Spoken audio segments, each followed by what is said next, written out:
In 1770, roughly 16,000 people lived in Boston. 16,000 souls crammed onto a peninsula no bigger than a few modern city blocks. They woke every morning not knowing if that day would bring bread or bullets, whether the redcoat soldier standing on their corner would let them pass, whether the ship in the harbour carried goods or another regiment of men with muskets.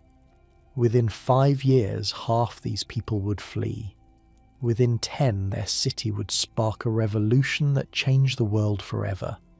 This is what it actually felt like to live there, to wake up, to work, to survive, to watch history unfold from your own front doorstep. If these stories help you wind down at night, a like or subscribe would mean a lot. And I'm always curious where everyone's listening from, so drop your city in the comments if you feel like it. Alright, let's get into it. So we're going back to Boston, the 1760s. And look, before we start, make sure you're settled in. Get comfortable. Adjust whatever needs adjusting. Because colonial Boston in winter, it was brutal. You're going to appreciate that warm bed of yours by the time we're done. The bells of Christchurch are ringing somewhere across the rooftops, and you're already late. You're Daniel, 17 years old, a rope maker's apprentice on Long Wharf, and right now, you're pulling on frozen boots in a boarding house room that smells like 3 unwashed teenagers and last night's chamber pot. The year is 1765. March. Your breath fogs the air in front of your face as you fumble with the laces. No time for breakfast, but that's fine. You'll grab some beer on the way. Yes, beer for breakfast. Everyone drinks beer here, even kids. The water will kill you faster than the British ever could. Dysentery, cholera, typhoid. One bad well and half your neighbourhood's dead by Tuesday. So you drink beer or cider from morning to night. Colonial Americans drink about 3 times as much as modern Americans will someday consume, and honestly, given everything else going on, it's probably the only reasonable response. 2 other apprentices share this room with you. William is still snoring in the corner, and the smell coming off him could strip paint. Nobody's bathed in weeks, months maybe. Here's a fun fact about colonial New England. People up here might wash their whole body once a year. Once, if that. Some folks went decades without being, as they put it, wet all over at once. The thinking was that water opened up your pores and let disease in, so everyone just didn't. You get used to the smell eventually, or your nose gives up. Hard to say which. James is already gone because James is always gone before anyone else wakes up. Smart kid James. You should be more like James. Master Webb doesn't tolerate lateness. The floorboards creak as you stand. They're so cold they feel wet against your stockinged feet. The whole building creaks, actually. Mistress Hutchins, who runs this boarding house, likes it that way. Says she knows exactly who comes and goes at what hour. Any funny business and you're out on the street. Not that you try any funny business. You're too tired for funny business. You're always too tired. The front door sticks. You have to shoulder it open, and then the cold hits you properly. Not the seeping cold of the bedroom. The real cold. The Boston Harbor cold that smells like salt and fish and tar and something else. Something you've never been able to name but which you'd recognize anywhere. The smell of a working port. The smell of ships and money and men who've crossed oceans. Long Wharf stretches out before you in the darkness. Nearly half a mile of wooden planking extending into the harbour, lined with warehouses and counting houses and the dark shapes of vessels tied up alongside. At this hour, torches burn at intervals along the wharf, casting pools of orange light that make the darkness between them seem darker. Men are already moving. Sailors and dock workers and customs officials and the 1,000 other people it takes to keep a port running. And soldiers. You see them immediately. Red coats visible even in the dim light. A patrol of 4 walking along the wharf with their muskets shouldered, their breath steaming. They've been here for a few months now, these redcoats, sent from England to keep order, they say, to enforce the new taxes, to remind Boston who's in charge. Nobody likes them. Nobody wanted them here. 2 years ago, there weren't any soldiers in Boston at all, and life was simpler. Now they're everywhere, in the streets, in the taverns, outside the churches on Sunday. They take up lodging in people's houses because there's nowhere else for them to sleep, and the people who have to house them hate it. But you keep your head down. You're an apprentice. You have work to do. Politics is for men with time and money, and you have neither. The rope walk where you work is near the base of the wharf, a long, low building that stretches for over 1,000 feet. That's how rope is made, in case you're wondering. You take hemp fibres and you twist them, and then you twist those twists together, and then you twist those twists together again, over and over until you have something strong enough to hold a ship at anchor in a storm. The building has to be that long because the rope has to be that long. A ship's cable might be 200 fathoms or more. It's hard work. That's the first thing people don't understand about rope making. They think it's just standing around twisting fibres. It's not. It's walking. Miles and miles of walking back and forth down the rope walk, keeping the twist even, keeping the tension right. Your legs ache by noon. By the end of the day, they feel like they might fall off, and it's dangerous too. The tar they use to waterproof the finished rope is kept hot in great cauldrons, and if you're not careful, if you brush against one of those cauldrons, you'll have burns that take months to heal. The fibres themselves can slice your hands open if you don't wear your gloves, and the whole building is a fire hazard. All that rope, all that tar, all that dry hemp, one spark in the wrong place, and the whole rope walk goes up. It's happened before. It'll happen again. But this is your trade. This is what you do. This is how you'll spend 7 years of your life, learning everything there is to know about rope, and then maybe you'll have enough to set up your own shop. Or maybe you'll spend the rest of your days working for someone else. Hard to say. The future is a foreign country. You try not to think about it too much. Master Webb is already in the rope walk when you arrive. He's a big man, Master Webb, thick through the chest and arms from decades of this work. His hands are like leather, stained black with tar. He looks at you as you enter but doesn't say anything. That's good.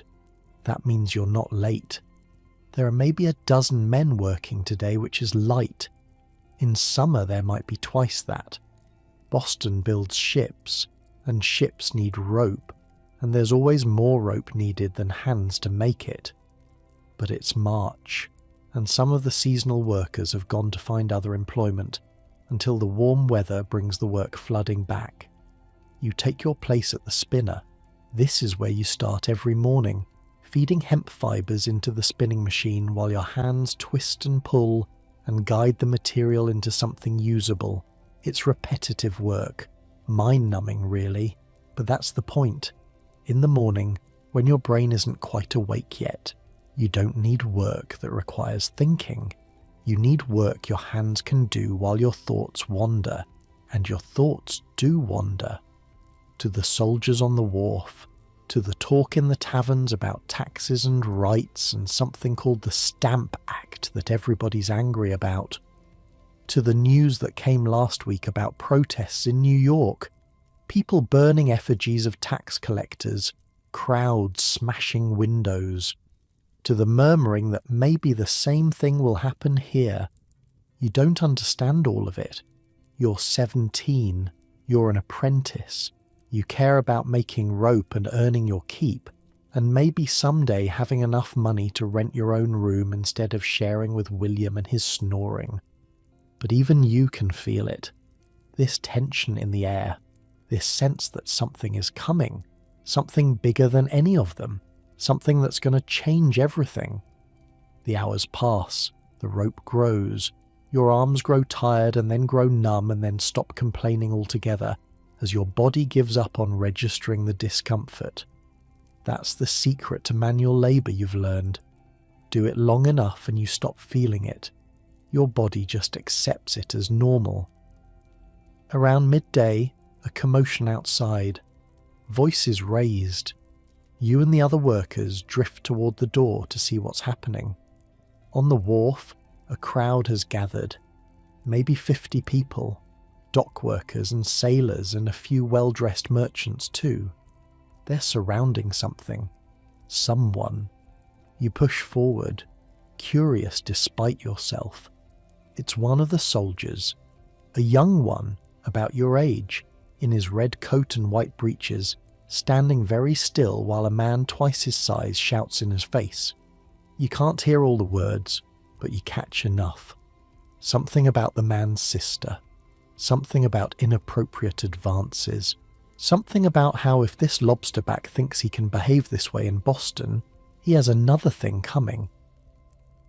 The soldier says nothing, just stands there.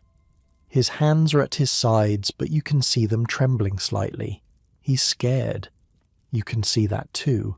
He's a kid, just like you, and he's far from home, and 50 angry colonists are screaming at him, and his patrol mates are nowhere to be seen. For a moment, you feel something like sympathy. Then you remember the way the soldiers swagger through the streets, the way they take what they want from shops and don't always pay for it, the way one of them knocked old William Garrett to the ground last week just for walking too slowly past him. The sympathy fades, but the situation doesn't escalate. Not today. A merchant steps forward, says something calming, and slowly the crowd disperses. The soldier hurries away, looking back over his shoulder, his face pale. You go back to work. The rope keeps spinning. The hours keep passing. By evening, your hands are raw and your back aches and you smell like tar and sweat. But you're done for the day. Master Webb pays you your wages in coin, a few pennies that jingle in your pocket as you walk back toward Mistress Hutchins' boarding house. The streets are busy now, the evening crowd out to drink and gossip and forget about their own long days. You pass the Green Dragon Tavern on Union Street and hear laughter spilling out into the night. For a moment you consider going in. A mug of ale would be nice, but ale costs money, and money is something you're trying to save. So you walk on through the narrow streets of Boston's North End, past houses pressed so close together you can hear arguments through the walls, past shops with their shutters closed for the night, past the stocks near the meeting house where they put people who break the Sabbath or drink too much or talk back to their betters. You've seen men stand there all day while neighbours throw rotten vegetables at them. Seen women with their tongues clamped in iron bridles for gossiping. Saw a man get his ears nailed to the wood once for counterfeiting. Nailed. Then cut off when his time was done. This city doesn't mess around. Past the shadow of the Old North Church rising against the stars, it's quieter here. Away from the harbour, away from the taverns. Just the sound of your own footsteps on the cobblestones and the occasional bark of a dog. You think about the soldier again, the fear in his face. You think about the crowd, the anger that seemed to come from somewhere deep, somewhere beyond just this one incident. You think about what James said last night, about how his cousin heard that the Sons of Liberty are planning something big, something that will show the Crown that Boston won't be pushed around anymore. You don't know what any of it means. Not really. You're just a rope maker's apprentice. You wake up before dawn and work until dark and fall into bed exhausted and do it all again the next day. Politics happens somewhere above you, in rooms you'll never enter, between men who wear wigs and speak Latin and have never twisted a fibre of hemp in their lives. But you're starting to understand that it doesn't matter whether you understand it. Whatever's coming, It's coming for everyone. The merchants and the tradesmen and the apprentices and the slaves and the soldiers and the politicians. All of them. All of you. Something is building in this city. Something that hasn't got a name yet. Something that feels like the pressure before a thunderstorm. That heavy electric charge that makes the hair on your arm stand up. You reach Mistress Hutchins' house. The stairs creak as you climb them. William is already snoring. James is reading by candlelight, which is expensive, and you want to tell him to put it out, but you're too tired to argue. You pull off your shoes. You pull off your stockings. You lie down on your straw mattress and pull the thin wool blanket up to your chin and stare at the darkness where the ceiling should be. Tomorrow you'll wake up before dawn again. You'll walk to the rope walk. You'll spin hemp until your fingers bleed. You'll watch the soldiers and the crowds and the tension that never quite explodes but never quite fades either. Tomorrow you'll do what you always do, what everyone in Boston does. You'll survive. And surviving here is no small thing. 4 out of 10 children don't make it to age 6. 4 out of 10. That's not a typo. Your mother had 7 kids. 3 of them died before they could walk. You don't talk about it. Nobody talks about it. It's just how things are. Death is as common as breakfast here, which, speaking of, you still haven't had. The bells of Christchurch sound midnight somewhere in the distance. You close your eyes. Sleep comes slowly, the way it always does. Your thoughts drift like ships in the harbour, bumping against each other, finding their anchor points, settling into stillness. You think about home. You think about your mother. You think about the smell of rope and tar and salt water, which is the smell of your whole life now, which is the smell you'll probably carry to your grave. The room grows warmer, or maybe you're just getting used to the cold. The straw beneath you stops feeling so lumpy. William's snoring fades into background noise, rhythmic as waves against a hull. In the darkness, Boston sleeps. 16,000 people in their beds, in their dreams, in that quiet space between one day and the next. The soldiers sleep in their barracks. The sailors sleep in their hammocks. The merchants sleep in their feather beds. And the slaves sleep in their quarters. And somewhere, in a tavern that won't close for hours yet, men are still talking in low voices about liberty and rights, and what they're willing to do to keep them. But you don't know about any of that. You're 17 years old. You're a rope maker's apprentice. And right now, all you know is the weight of your own exhaustion, the softness of the darkness, the gentle pull of sleep drawing you down like an anchor finding the bottom of the harbour. Tomorrow will come, it always does, but for now, there's only this. 5 months later and Boston is a different city. It's August now, hot. The kind of humid, sticky August heat that makes the whole town smell worse than usual. The harbour reeks of rotting fish and low-tide mud. The streets reek of horse dung baking in the sun. The rope walk where you spend your days reeks of hot tar and sweat, and by noon you're drinking water faster than you can keep it down. But the heat isn't what's changed things. It's the Stamp Act. You've heard that phrase so many times in the last few months that it's lost all meaning. Stamp Act. Stamp Act. Every conversation in every tavern, every argument on every street corner. The Crown has decided that every piece of paper in the colonies needs a special stamp. Newspapers, legal documents, playing cards, marriage licenses. And these stamps, they cost money. Money that goes straight back to England. People are angry. Not the quiet, grumbling kind of angry that fades after a few ales. This is something else. This is the kind of angry that makes men do stupid things. You find this out on August 14th. The morning starts normal enough.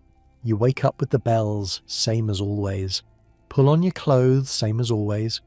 Walk down to Long Wharf through streets that are already busy with merchants and sailors and the usual chaos of a port town waking up. The harbour is crowded with ships, their masts sticking up like a forest of bare trees against the morning sky. You count maybe 40 vessels at anchor today, which is good.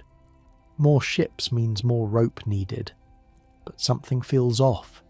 You can't put your finger on it at first. Just this prickle at the back of your neck. People walking a little faster than usual.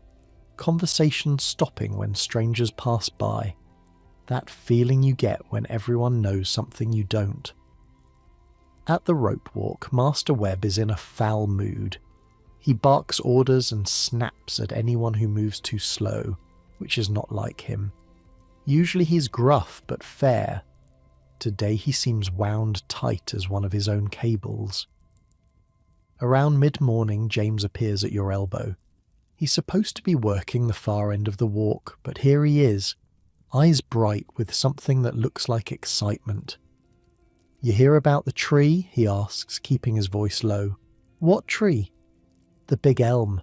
Down on Orange Street near the corner of Essex. Someone hung something from it last night." You don't understand what he's talking about, and your face must show it, because James grabs your arm and pulls you toward the door. "Come on. You need to see this. Webb will kill us." "Webb won't notice. Half the workers are already gone. Haven't you looked around?" You look around. He's right. The rope walk, which should have a dozen men working, has maybe 5. The others have slipped away while you weren't paying attention. So you go. You and James, walking fast through the crowded streets, past Faneuil Hall where the market sellers are doing brisk trade, past the old State House with its lion and unicorn perched on the roof like they own the place, past shops and counting houses and a group of redcoats who watch you pass with hard eyes but don't stop you. The crowd gets thicker as you get closer to Orange Street. By the time you reach the corner of Essex, you can barely push through. Must be 200 people here, maybe more, all of them staring up at the same thing. It's an elm tree. A big one, maybe 100 years old, its branches spreading wide over the street, and hanging from one of those branches, swinging gently in the hot August breeze, is a body. Your stomach drops. You've seen dead men before. Sailors pulled from the harbour, bloated and blue, a dock worker crushed by a falling crate. But this is different. This is a hanging. This is... James is laughing. "It's not real," he says, seeing your face. "Look closer." You look closer, and you see what he means. It's not a body, it's an effigy. A stuffed dummy dressed in fine clothes, with a face painted on a sack and a sign hung around its neck. The sign reads, A.O. "Andrew Oliver," James explains. "He's supposed to be the stamp distributor, the man who's going to collect all those taxes of the crown." "They hung a dummy of him?" "Someone did. Last night. Nobody knows who." James grins. "Well, somebody knows. But nobody's talking." You stare up at the effigy. Someone's added a boot to it with the initials of another hated official. Someone else hung a sign that reads, "He that takes this down is an enemy to his country." And here's the thing, nobody takes it down. Not the sheriff, who shows up and takes one look at the crowd and quietly leaves. Not the governor's men. Not anyone. The whole British Empire, the most powerful force on earth, and they can't remove a stuffed dummy from a tree because a bunch of angry colonists are standing around glaring at them. That's when you start to understand something. They need us to cooperate, and we're done cooperating. You stare up at the effigy, swaying in the breeze, and you feel something strange in your chest. Fear, maybe. But also something else. Something that feels a little like excitement. Like standing at the edge of a cliff and looking down. People around you are talking, laughing, pointing up at the dummy. Someone starts a chant. "No stamps. No stamps." Others take it up. The sound swells until it fills the street, bouncing off the buildings, loud enough to be heard halfway across Boston. No stamps. No stamps. You find yourself mouthing the words, not shouting them, not yet, but mouthing them, tasting them. A man pushes through the crowd, well dressed, with a good coat and a silver-headed walking stick. He stares up at the effigy with a look on his face that you can't quite read. Disgust, maybe, or fear, or both. "This is treason," he says, loud enough for people around him to hear. "You'll all hang for this." Someone laughs. Someone else throws something, a piece of rotten fruit maybe, and it splatters against the man's good coat. He stumbles backward, shocked, and the crowd closes around him for a moment before he manages to fight his way free and disappear down a side street. The laughter gets louder, the chanting gets louder, and you realise, standing there in the August heat with sweat running down your back and the sound of rebellion ringing in your ears, that something has shifted. Something has broken loose. Boston has taken a step that can't be taken back. You and James stay until noon, watching. More people arrive. The crowd swells to maybe 500, then more. A few men climb the tree and add a boot to the effigy, painted with the initials of a hated tax collector. Someone else hangs a sign that says, "He that takes this down is an enemy to his country," and nobody takes it down. Not the sheriff who shows up around midday and takes one look at the crowd and quietly leaves. Not the governor's men, who are conspicuously absent. Not the redcoats, who seem to have vanished from this part of town entirely. The tree stands, the effigy swings, and Boston holds its breath. By afternoon, you're back at the rope walk, pretending you never left. Master Webb knows better. He can see it in your face, probably, but he doesn't say anything. Maybe because half his workers were at that tree too. Maybe because he was thinking about going himself. The work continues. The rope spins out under your hands, yard after yard after yard. Your muscles move through the familiar motions while your mind stays back at Orange Street, replaying what you saw. The crowd, the chanting, the man with the good coat and the fear in his eyes. Is this what revolution looks like? You don't know. You're 17 years old. You make rope for a living. What do you know about revolutions? But something in you has woken up, some part that was sleeping before, and it's not going back to sleep. That night, the real trouble starts. You're back at Mistress Hutchins' boarding house, lying on your mattress and listening to William snore when you hear it, shouting, the sound of many feet on cobblestones, glass breaking somewhere in the distance. James sits up in the darkness. They're going to Oliver's house. Who is? The mob. Everyone. Come on. You should stay in bed. You know you should stay in bed. Tomorrow is a work day. Master Webb won't tolerate you showing up half dead from a night of running the streets. But James is already pulling on his boots, and the sounds outside are getting louder, and that thing in your chest, that new awake thing, won't let you lie still. So you go. The streets are chaos. Torches everywhere, casting wild shadows on the buildings. Men running in groups, some carrying clubs, some carrying axes. Women watching from doorways with their children pulled close. Dogs barking. Someone singing a song you don't recognise. Something about liberty and death. You follow the noise to a building on Kilby Street. A new building, still under construction. Word is that Oliver planned to use it as his stamp office. That's the rumour anyway.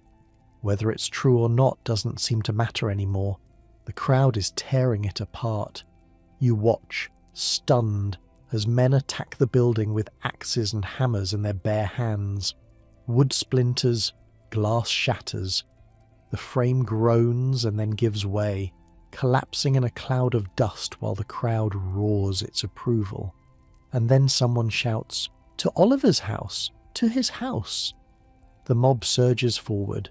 You're swept along with it, pushed and pulled by bodies you can't see, carried through streets you barely recognize in the darkness and the torchlight.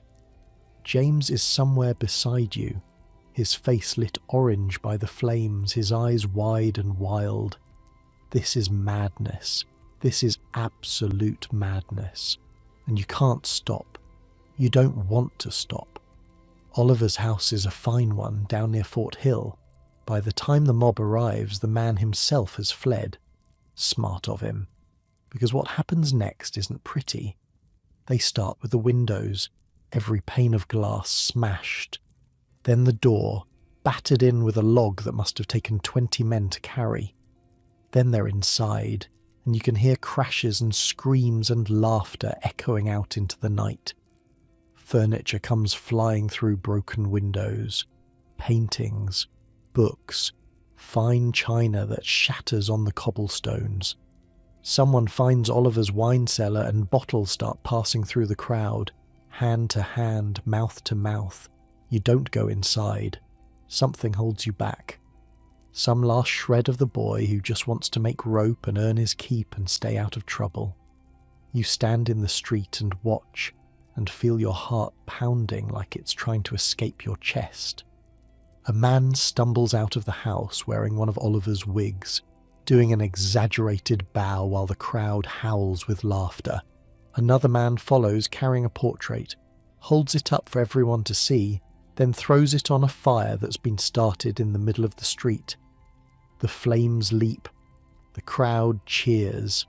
Someone's found Oliver's wine cellar and is passing bottles around.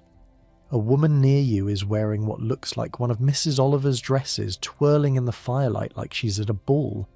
It's chaos. It's madness. It's also, you realise with a chill, extremely well organised. Nobody's looting the silverware. Nobody's taken anything valuable. They're destroying it, burning it, making a point.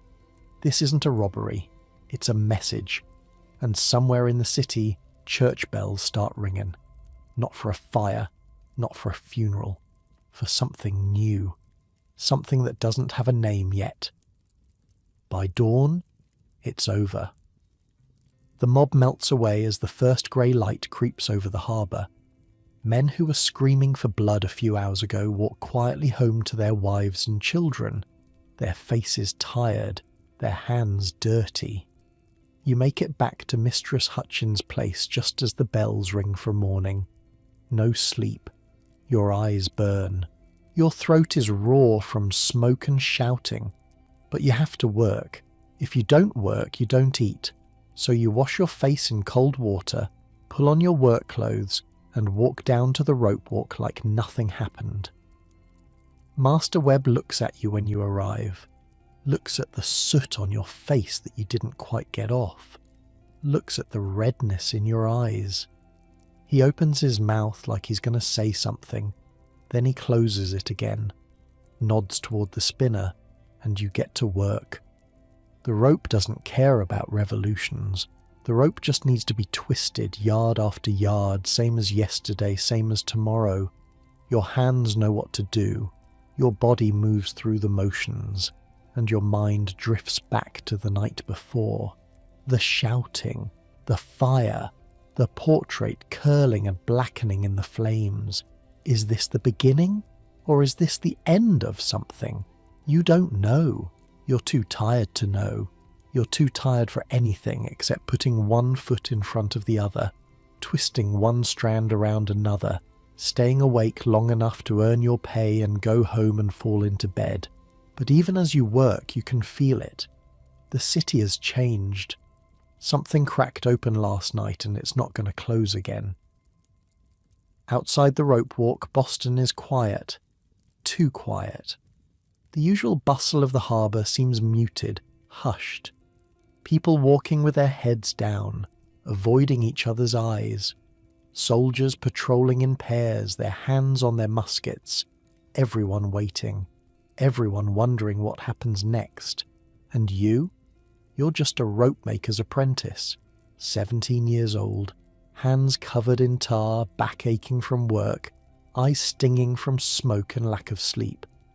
But you were there, you saw it, and something in you has changed too. You just don't know what yet. The day passes slowly, slower than any day you can remember.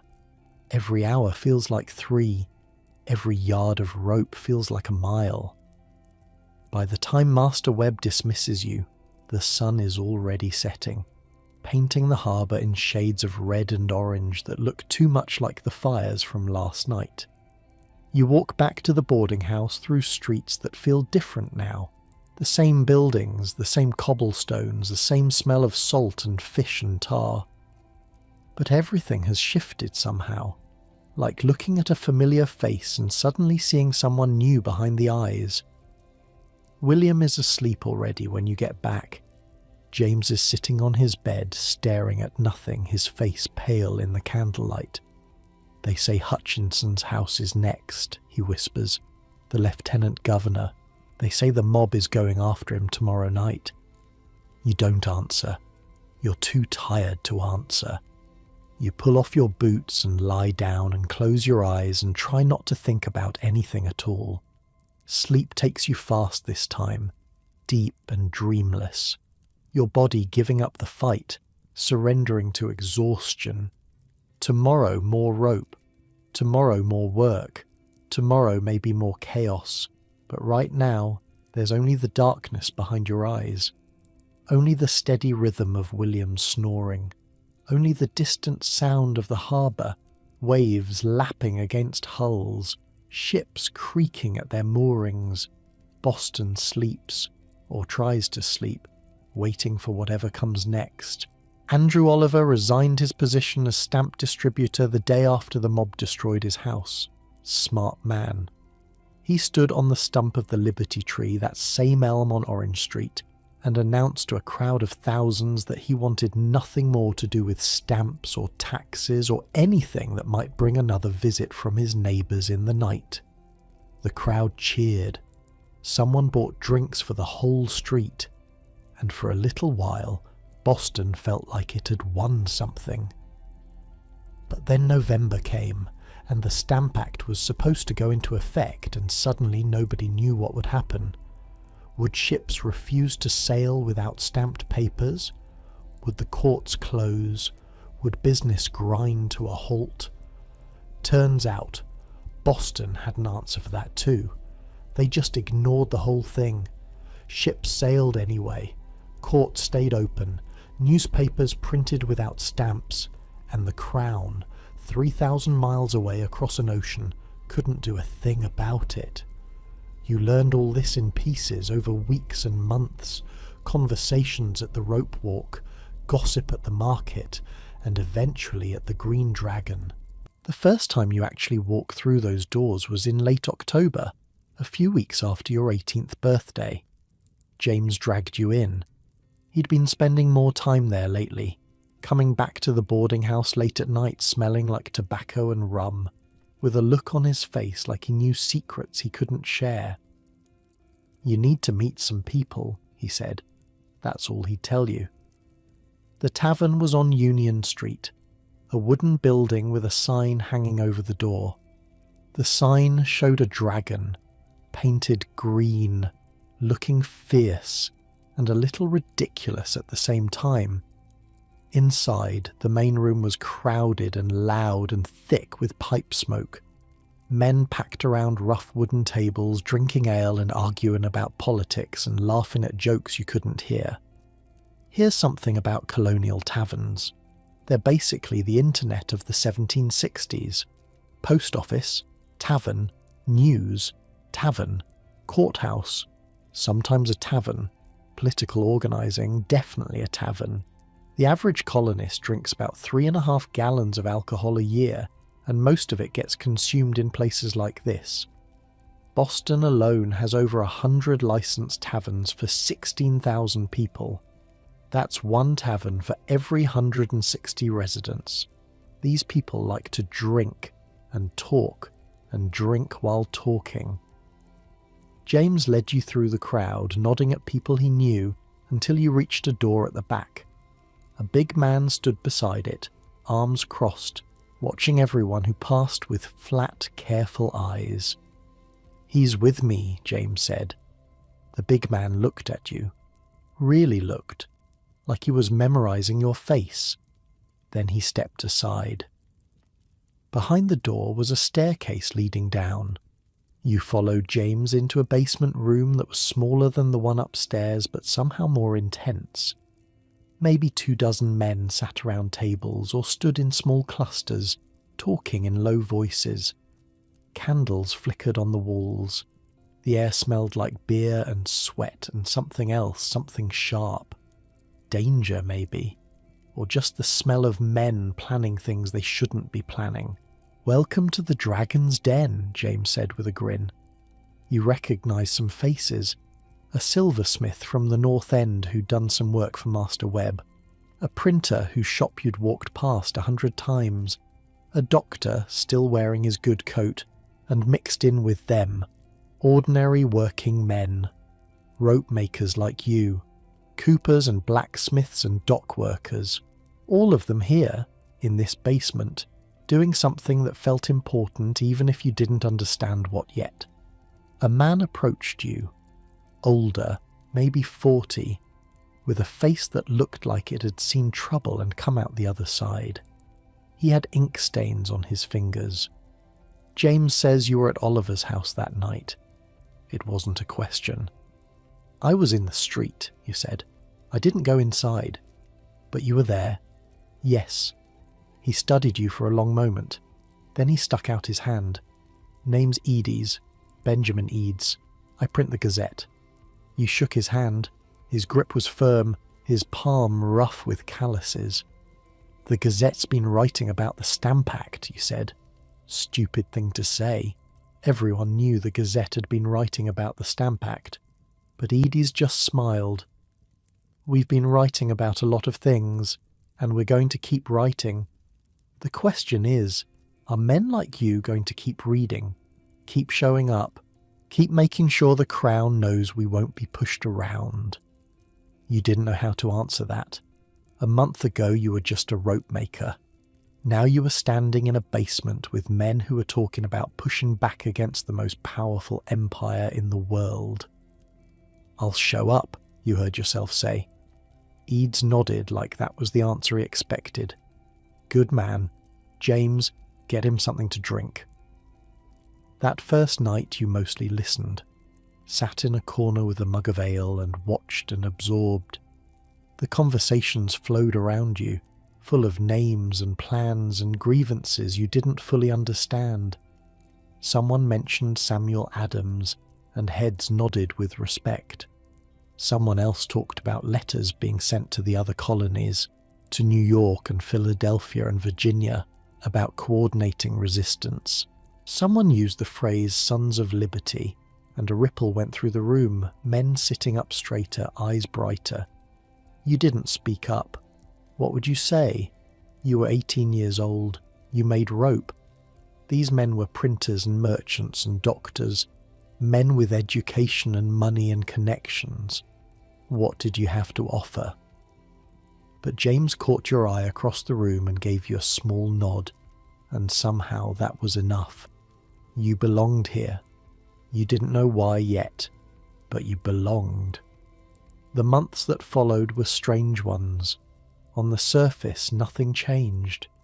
You still woke up before dawn, still walked to the rope walk, still twisted hemp until your arms ached. Master Webb still barked orders. William still snored. The harbour still stank of fish and tar. But underneath, everything was different. 2 or 3 nights a week, you'd slip out of the boarding house after dark and make your way to the Green Dragon. Sometimes the basement was crowded, sometimes just a handful of men. You learned to recognize faces, to remember names. You learned the rhythms of resistance, the way information flowed from one trusted source to another, the careful dance of who knew what and who could be told. You learned that the Sons of Liberty weren't just one group. They were everywhere, in every colony.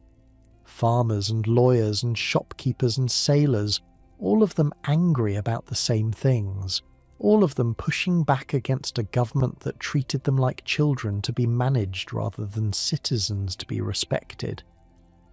And you learned that you weren't useless after all. Rope makers heard things. Sailors talked on the docks, unguarded, assuming nobody was listening. Information about troop movements, about ships arriving from England, about what the customs officials were planning. You had ears and you had access and you had a reason to be places where interesting conversations happened. So you started listening, really listening, and reporting back what you heard. It wasn't much, a snippet here, a rumour there. But Edie's took every piece of information seriously, writing it down in a little leather book he kept in his coat pocket. You never know what's going to matter, he told you once. The thing that seems like nothing today might be the key to everything tomorrow. Winter came hard that year. Snow piled up in the streets, and the harbour froze solid enough to walk on. Work at the rope walk slowed to a crawl.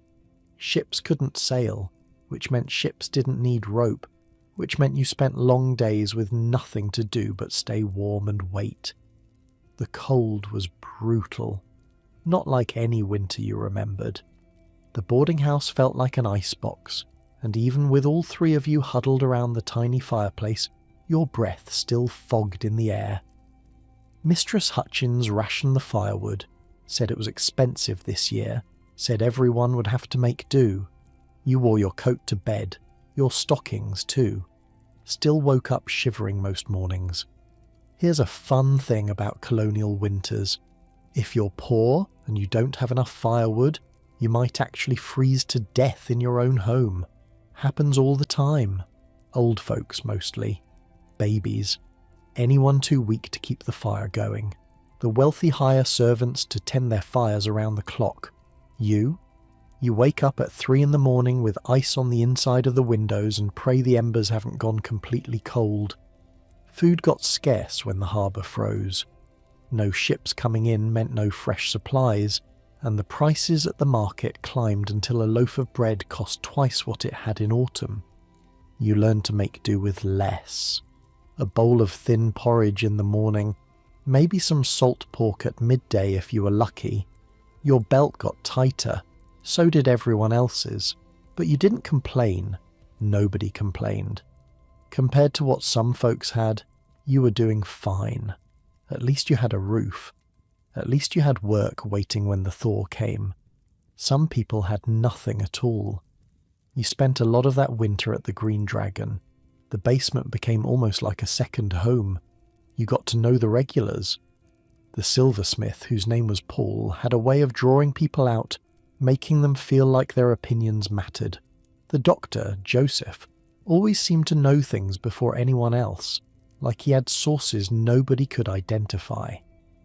And there was John, a rich merchant's son who dressed like he was going to a ball, even when he was just drinking ale in a basement, but who gave money freely to causes he believed in.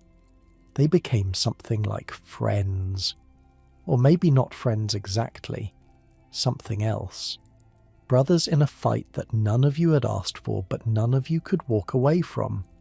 You learned the rituals of the place. The way men would check over their shoulders before speaking freely. The way certain words were never said aloud, only hinted at. The way everyone knew who the informers might be and adjusted their conversations accordingly. It was like learning a new language, a language of glances and silences and things left unsaid. The tavern upstairs was one world, loud, public, full of sailors and merchants conducting ordinary business.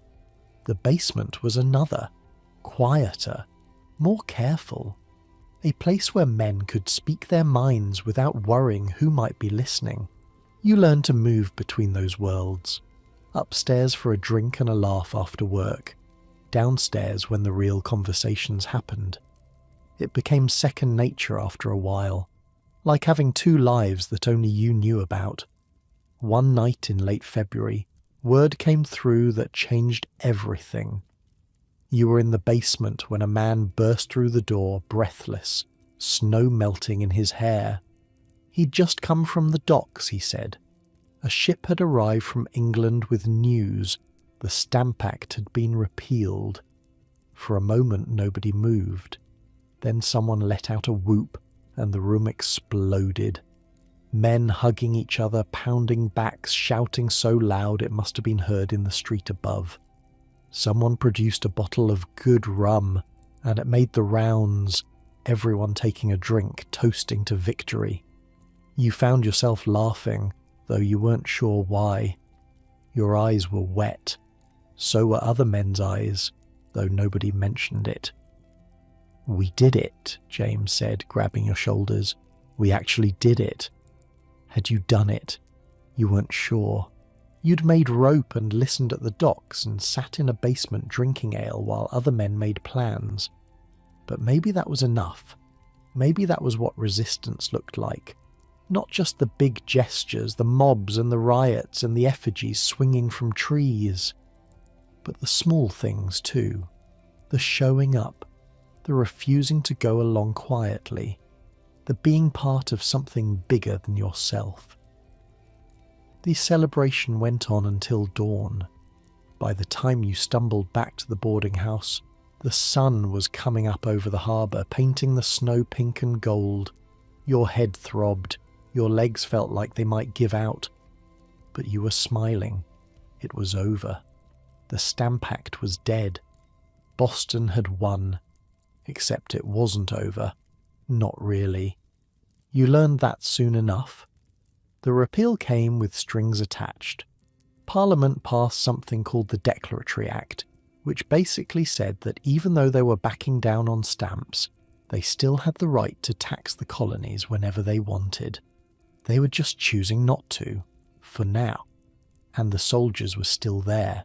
That was the thing that got harder to ignore as the months passed and the snow melted and spring turned the harbour from ice to mud. The redcoats hadn't left.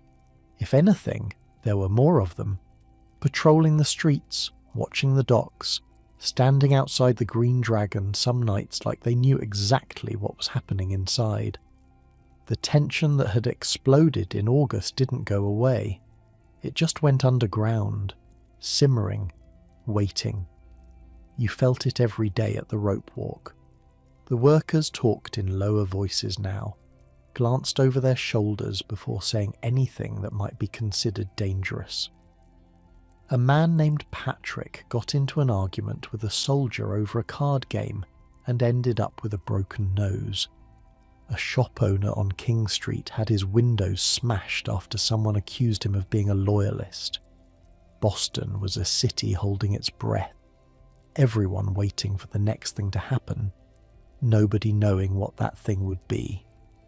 At the Green Dragon, the conversations grew more serious, less celebration, more planning. What would they do if Parliament passed another tax? What would they do if more soldiers came? What would they do if the Crown decided to make an example of someone? You sat in those meetings and listened and felt something heavy settling in your chest. This wasn't going to end with the Stamp Act. This was just the beginning. And wherever it went, you were part of it now, for better or worse. One night, walking back to the boarding house through streets still damp from a spring rain, you passed the Liberty Tree. It looked different now, quieter. The crowds had moved on, but someone had carved words into the trunk. You stopped to read them in the faint light of a nearby window. Sons of Liberty. 3 words, carved deep into the bark. A mark that would stay there for years, maybe decades, long after the men who carved it were gone. You stood there for a long time looking at those words, thinking about Oliver and his ruined house, about Edie's and his leather notebook, about James and his bright eyes, about all the things that had happened since that March morning when you were just a rope maker's apprentice who didn't know anything about politics or rebellion or what it meant to be part of something bigger than yourself. The city slept around you. 16,000 people, dreaming their separate dreams, not knowing what was coming, not knowing that in a few years these streets would run with blood.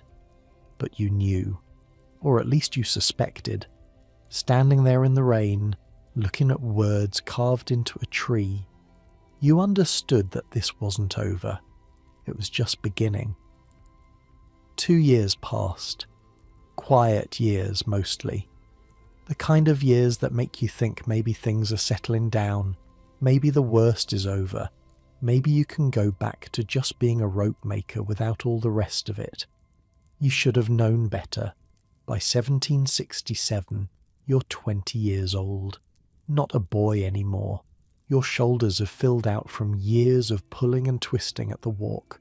Your hands are scarred and calloused, permanently stained with tar.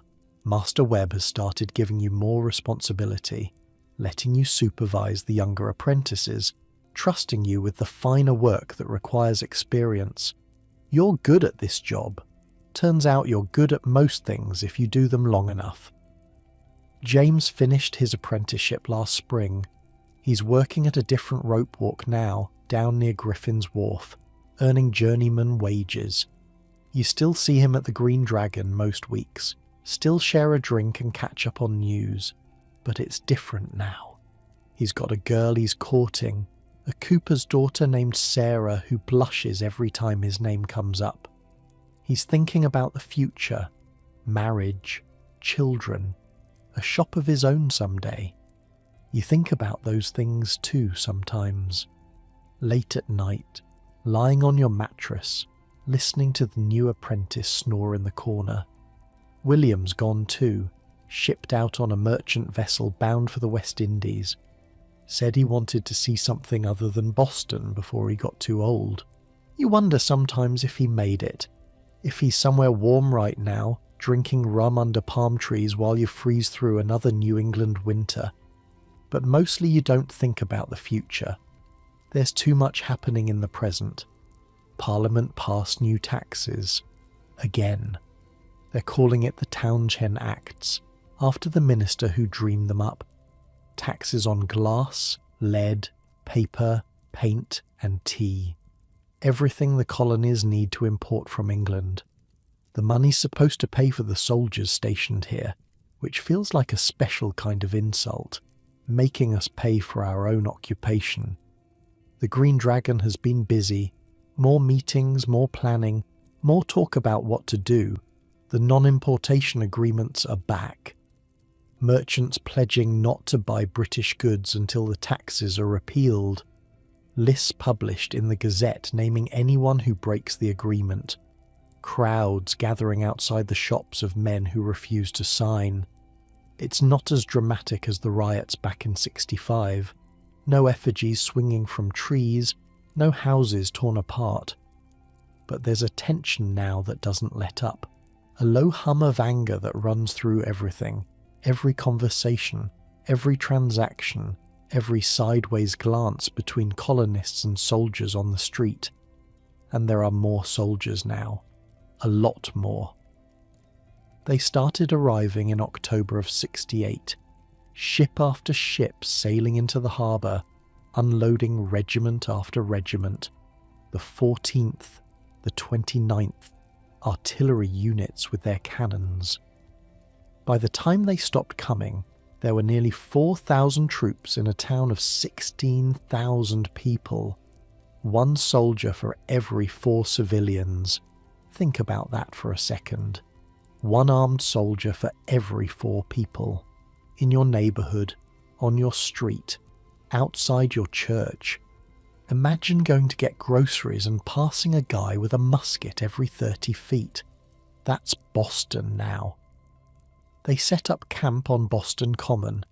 Tents first, then wooden barracks when it became clear they weren't leaving anytime soon. The Common, which used to be where children played and cattle grazed and people took walks on pleasant evenings, turned into a military camp. Drums at dawn, drill formations all morning, soldiers everywhere you looked, their red coats bright as blood against the green grass. And here's the part that really gets people angry. The soldiers are bored. There's nothing for them to do. They're young men, far from home, with no wars to fight and no enemies to kill. So they drink, they fight, they harass women, they steal from shops and claim they forgot to pay. They're paid almost nothing by the crown, so they look for side jobs, undercutting local workers. They're miserable, we're miserable, and everyone's just waiting for something to explode. You walked past it one morning on your way to work. Couldn't help yourself, just wanted to see. The scale of it hit you like a fist, rows and rows of white tents stretching across the grass. Cannons positioned at the corners, their barrels pointing outward toward the town. Soldiers marching in formation, their boots stamping the earth in perfect unison, while a sergeant barked commands. The smoke from cooking fires drifting across the field, mixing with the morning fog rolling in from the harbour. A few other townspeople had stopped to watch. An old woman with a basket of bread. A boy, maybe 10 years old, staring at the soldiers with something between fear and fascination. A man in a merchant's coat, his face tight with an emotion you couldn't read. Nobody spoke. What was there to say? Behind the camp, the province house rose against the sky. That was where the royal governor lived, the man appointed by the king to keep Massachusetts in line. His windows overlook the common, so he could watch his soldiers drill from the comfort of his breakfast table. You wondered what he thought when he looked out at all those red coats. Pride, probably. Satisfaction. The feeling of a man who's got everything under control. You hoped he enjoyed it while it lasted. The old State House, that handsome brick building where the colonial government met, now had soldiers stationed at every door. So did Faneuil Hall. So did the Customs House. The message was clear. This is our city now. We control it. You just live here. You remember the day they landed, standing on Long Wharf with hundreds of others, watching the boats row ashore, watching the soldiers form up in their perfect ranks. Nobody said anything. The whole crowd just stood there in silence, watching. A few women were crying. A few men had their fists clenched at their sides, knuckles white. The officer in charge, a man named Dalrymple, read a proclamation. Something about keeping the peace, restoring order. You don't remember the words. You just remember the feeling, like the city had been punched in the gut and couldn't breathe. At the rope walk, things got complicated. Soldiers need money. The crown pays them, but not much. So they look for side work, odd jobs, anything to supplement their wages. And some of them, the ones with strong backs and nothing better to do, started showing up at the rope walks looking for employment. Master Webb turned them away at first. So did most of the other masters, but some didn't. Some figured cheap labour was cheap labour, whatever colour coat it came in, and that's when the trouble really started. See, rope making is a trade. You spend years learning it. You earn your place. And then these soldiers come in, willing to work for half the wages, taking jobs that should go to Boston men. It's not just about money, though the money matters. It's about respect, about who belongs here and who doesn't. Fights broke out, small ones at first. A soldier and a rope maker trading insults, then trading punches. But they got worse over time. Clubs and knives started appearing. A soldier got his skull cracked behind a warehouse near Griffin's Wharf. A rope maker got stabbed outside a tavern on Ann Street. One day at your own rope walk, a soldier came looking for work. Young fellow, couldn't have been more than 19. He stood in the doorway, hat in hand, asking if there were any jobs going. Master Webb was working at the far end of the walk. He looked up, saw the red coat, and his face went hard. No work here. Please, sir, I can spin. I worked at a rope walk back in London before I enlisted. I just need a few shillings to send home to my mother." For a second, just a second, you almost felt sorry for him. He looked thin, hungry maybe, far from home and desperate. But then one of the other workers, a man named Samuel, stepped forward. "You heard the master. No work. Now get out before we throw you out." The soldier's face flushed. "I'm not looking for trouble." "Then you shouldn't have come here wearing that coat." They stared at each other for a long moment. You could feel the tension crackling in the air. Everyone in the rope walk had stopped working, watching, waiting to see what would happen. The soldier blinked first, turned and walked out without another word. But as he passed you, standing near the door, he muttered something under his breath. You couldn't hear all of it, but you caught enough. "Get what's coming to you. All of you." You watched him go, watched him rejoin his patrol down the street, and you thought about what it must be like, being hated by everyone in a city you're supposed to be protecting, having doors slammed in your face, being called a lobster back and a bloody back and worse, every single day. It didn't make you like them, but it made you understand something.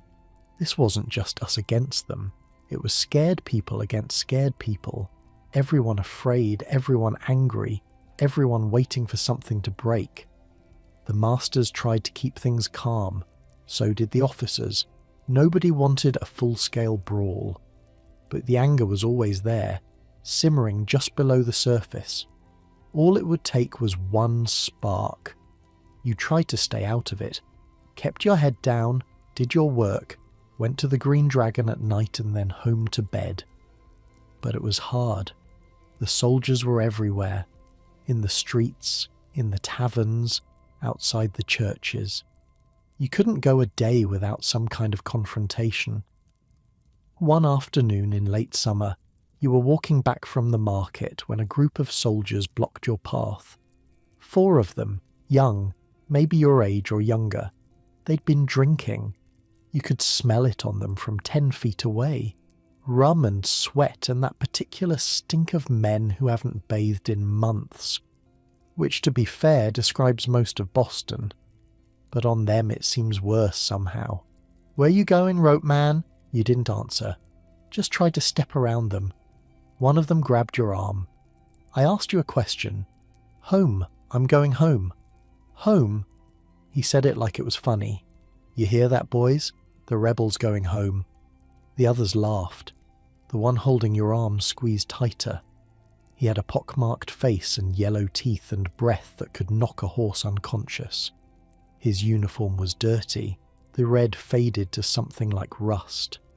Up close, these aren't the fearsome soldiers of the British Empire. They're kids, hungry, underpaid kids with muskets, which somehow makes the whole thing worse. "We know about you lot," he said, "meeting in your tavern basements, plotting against the king. You think we don't know?" Your heart was pounding, but you kept your face steady. "I don't know what you're talking about." "Sure you don't." He shoved you backward, hard enough that you stumbled into the wall behind you. Your head cracked against the brick. Stars burst across your vision. When you could see again, the pockmarked soldier was right in your face. "Just remember something, rope man. We're not going anywhere. This is our city now. Best get used to it." They walked away laughing. You stood there for a long moment, your back against the wall, your hands shaking with rage you couldn't do anything about. Blood trickled down the back of your neck where your head had hit the bricks. A woman passing by gave you a sympathetic look but didn't stop. Nobody stopped. Stopping meant getting involved. Getting involved meant trouble. You touched the back of your head. Your fingers came away red. Not a lot of blood, but enough. That night at the Green Dragon, you told Eads what happened. He listened without interrupting, his face grim. "It's going to get worse before it gets better," he said when you finished. "They want us to strike first. Give them an excuse to crack down even harder. So what do? We wait. We watch. We keep our heads. He put a hand on your shoulder, and we don't give them what they want. It was good advice. You tried to follow it, but every day it got harder. The winter of '68 was one of the coldest you could remember. The harbour froze solid again, ice stretching all the way out to the islands. The soldiers in their tents on the common suffered badly. You heard stories of men freezing to death in their sleep, of frostbite so bad they had to amputate fingers and toes. Part of you felt something like satisfaction at that. Part of you felt ashamed for feeling it. They were just men after all. Young men, far from home, doing what they were told. Not so different from you, really. But then you'd remember the soldier's hand on your arm, the sneer in his voice, and the sympathy would fade. By spring, the situation had settled into an ugly routine. Soldiers on one side, townspeople on the other, both watching, both waiting. Small confrontations every day. Insults traded, punches thrown. Nothing quite bad enough to spark a war, but nothing good either. The Green Dragon stayed busy. More men attending the meetings now. Not just the original group, but new faces. Dock workers and tradesmen, and even a few merchants who'd kept their distance before. The occupation had pushed people together, forged alliances that hadn't existed before. You saw Paul the silversmith almost every night. He'd taken on a leadership role, organising messengers, keeping track of troop movements, making sure information flowed to the people who needed it. He had a gift for that kind of work. Steady hands, steady nerves, the kind of man you'd trust with your life. Joseph the doctor was busy too. He'd been tending to men injured in brawls with soldiers, and each new patient seemed to harden his resolve. "This can't go on," he said one night, his voice tight with anger. "Something has to give." Something would give. You knew it. Everyone knew it. The pressure had been building for too long. Sooner or later the dam would break. You just didn't know when, or how, or who would be standing in the path when the flood came. The days lengthened into summer. The common stayed full of soldiers. The rope walk stayed busy with orders. You twisted hemp and pulled cables and tried not to think about the winter ahead, or the winter after that, or all the winters to come with redcoats on every corner and guns pointed at your neighbours. At night, you'd lie on your mattress and listen to the city outside your window. Dogs barking, someone singing badly in a tavern down the street. The distant drums from the common, keeping time to a rhythm that had nothing to do with Boston, nothing to do with you. But it did have something to do with you. Everything did now. You'd chosen a side, or maybe the side had chosen you. Either way, there was no going back. Somewhere out there, in the darkness, the future was taking shape. You couldn't see it yet, but you could feel it, coming closer, getting clearer. All you had to do was wait. By 1770, you'd stopped counting the days. Time moved differently under occupation. The seasons changed. The work continued. Ships came and went from the harbour. But underneath all of it, everything felt suspended, like the whole city was holding its breath, waiting for something that never quite arrived. You're 22 now. 5 years since you first walked through the doors of the Green Dragon. 5 years of meetings and whispers and careful conversations. 5 years of watching the tension build and build without ever breaking. Master Webb retired in the autumn. His hands had gotten too stiff for the work, he said. Too many winters, too much rope. He sold the business to his nephew, a man named Gray, who ran a bigger operation down near the harbour. You went with the sale, transferred like a piece of equipment, which is pretty much what an employee was in those days. Gray's rope walk was larger than Webb's. More workers, more orders, more of everything. The The building stretched along the waterfront, a long wooden structure that creaked in the wind and smelled permanently of tar and hemp. You knew some of the men from before, recognised faces from the Green Dragon, from the crowds at the Liberty Tree. Good men mostly, hard workers, the kind of men who kept their heads down and did their jobs but wouldn't back down if pushed. And they were being pushed. Every day it seemed like. The soldiers had gotten bolder over the winter, or maybe just more desperate. Their pay was late again, the way it always seemed to be late, and hungry men do stupid things.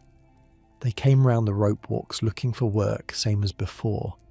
But now they didn't ask nicely. Now they demanded. One morning in late February, a group of them showed up at Gray's. 4 soldiers, led by a big man with sergeant's stripes on his sleeve. They walked right into the building like they owned it, looking around at the equipment, at the workers, at the bales of hemp stacked against the walls. "We're here for jobs," the sergeant said, not asking, telling. Gray was a smaller man than Webb, but he had the same iron in his spine. "No jobs here, not for you." "That's so?" The sergeant smiled, but there was nothing friendly in it. "Seems to me you've got plenty of work. Seems to me you could use some extra hands." "I've got all the hands I need."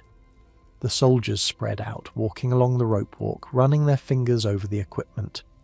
One of them picked up a coil of finished rope, hefted it, set it back down. Another kicked at a bale of hemp like he was testing it. "Nice place you've got here," the sergeant said.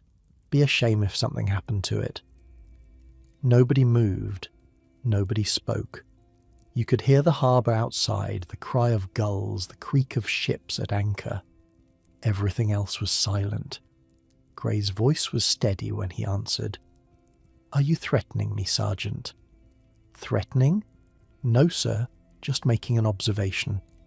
The sergeant's smile got wider. "A lot of things can happen to a building like this. Accidents, fires, you know how it is."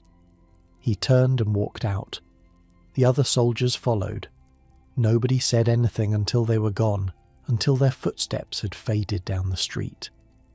Then Gray looked around at his workers, at you, at all the men standing there with clenched fists and tight jaws.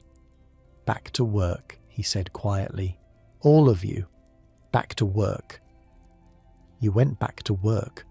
What else could you do? But something had shifted. You could feel it in the air, in the way men looked at each other, in the silence that had replaced the usual jokes and complaints. The sergeant's threat hung over everything like smoke. That night at the Green Dragon the mood was dark. Word had spread about what happened at Gray's rope walk. Similar stories were coming in from all over town. Soldiers harassing shopkeepers, soldiers picking fights in taverns, soldiers stopping people in the street, demanding to see papers, asking questions that felt more like accusations. "They're trying to provoke us," Ida said. He looked tired, older than you remembered. "They want a fight. They want an excuse to crack down." "Maybe we should give them one," someone muttered from the back of the room. Eads shook his head. "That's exactly what they want. We can't be the ones who start this." "Then when does it end? How much are we supposed to take?" Nobody had an answer for that. 3 days later, Christopher Sider died. He was 11 years old, just a boy. 11.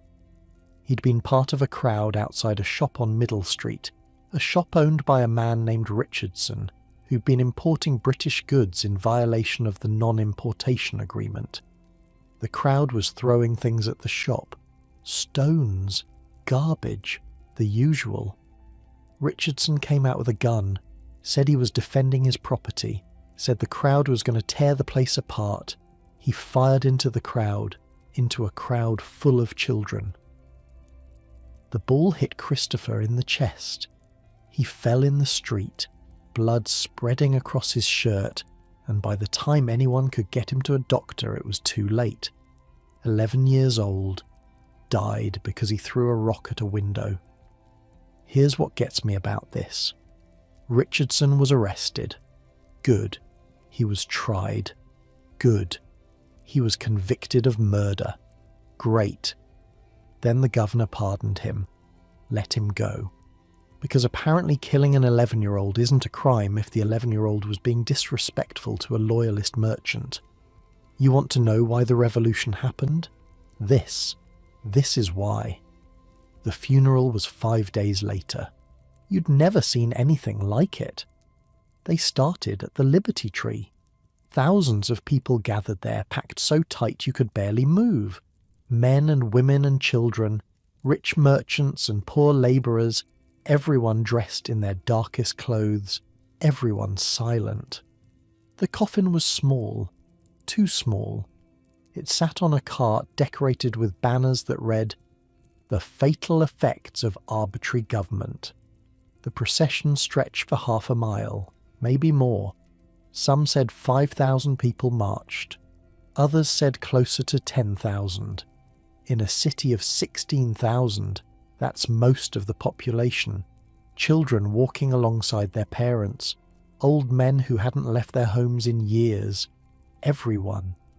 And here's the thing about colonial funerals. They're usually an excuse to get drunk. Seriously. The family sets up a table, everyone views the body, and then you drink until you can't feel feelings anymore. It's tradition, but not this one. This one was silent. No drinking, no socializing. Just thousands of people walking through the streets of Boston, following the body of an 11-year-old boy and not saying a word. They buried him in the granary burying ground, near the graves of men who'd founded this city 100 years before. A minister said words that you couldn't hear from where you stood.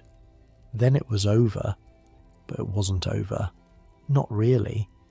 The mood in Boston after the funeral was something you'd never felt before. Not the hot anger of the Stamp Act riots. This was colder, harder, the kind of anger that doesn't burn itself out in a single night. People looked at soldiers differently now, not with fear, not even with hatred exactly, with something else, a kind of calculation, a weighing of costs and benefits, like they were measuring things, deciding things, planning things that didn't need to be said out loud. And the soldiers looked back. They knew something had changed. You could see it in the way they walked. Always in pairs now, never alone, their hands always near their weapons. They'd killed a child. Even the ones who hadn't pulled the trigger knew what that meant. The whole city was staring at them, waiting, wondering which one of them would be next to do something unforgivable. Here's something you learn about occupation. It's not the big confrontations that break people. It's the small ones. The daily humiliations, the soldier who shoves you off the sidewalk because he can, the officer who stops you to check your papers when you're just trying to get home, the patrol that decides to search your pockets for no reason except that they're bored and you're there, day after day after day, until you can't remember what it felt like to walk through your own city without being afraid. The first week of March came in cold and grey. Snow on the ground, ice in the harbour, a bitter wind that cut through your coat like it wasn't there. The rope walk was busy with spring orders, ships getting ready to sail as soon as the weather broke. You worked long hours, dawn to dusk, your hands raw and your back aching. On the 2nd of March, a Monday, the soldiers came back. You were at your station near the middle of the walk when you heard shouting from the entrance. A soldier had come in looking for work again, and one of the workers, a man named Samuel Gray, had told him where he could go. But not politely. Samuel told him to go clean the outhouse. The soldier swung at him. Samuel swung back. Within minutes, the whole rope walk had emptied into the street. Workers poured out of the building, grabbing whatever they could find. Clubs, rope ends, tools.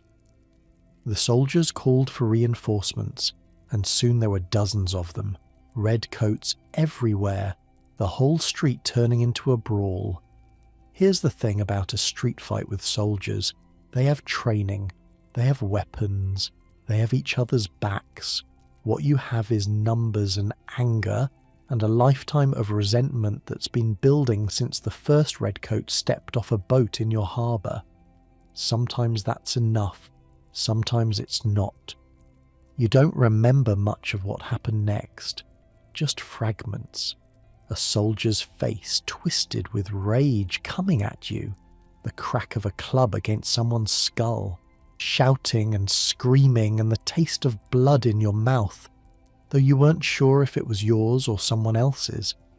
The smell of sweat and fear and something else, something that smelled like the start of a war. It lasted maybe 20 minutes. Then the officers arrived and broke it up, dragging soldiers back to their barracks, ordering the townspeople to disperse. You stood in the street, breathing hard, your knuckles split and bleeding, watching the redcoats retreat. "This isn't over," someone said beside you.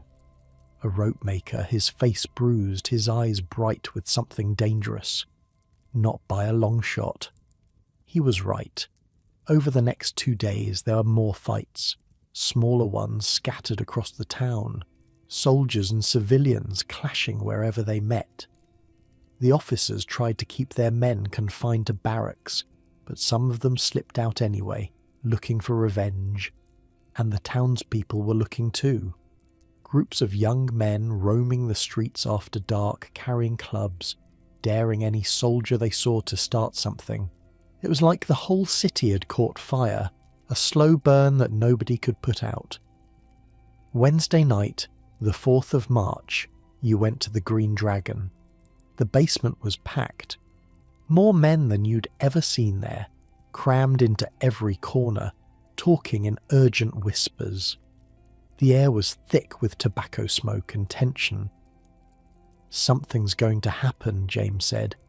He'd come in from Griffin's Wharf, still wearing his work clothes, his face grim. "Tomorrow, the 5th, I can feel it." "What do you mean?" "I don't know, He shook his head. "It's like a storm coming. You can smell it in the air." You knew what he meant. You'd felt it too. That pressure behind your eyes, that tightness in your chest.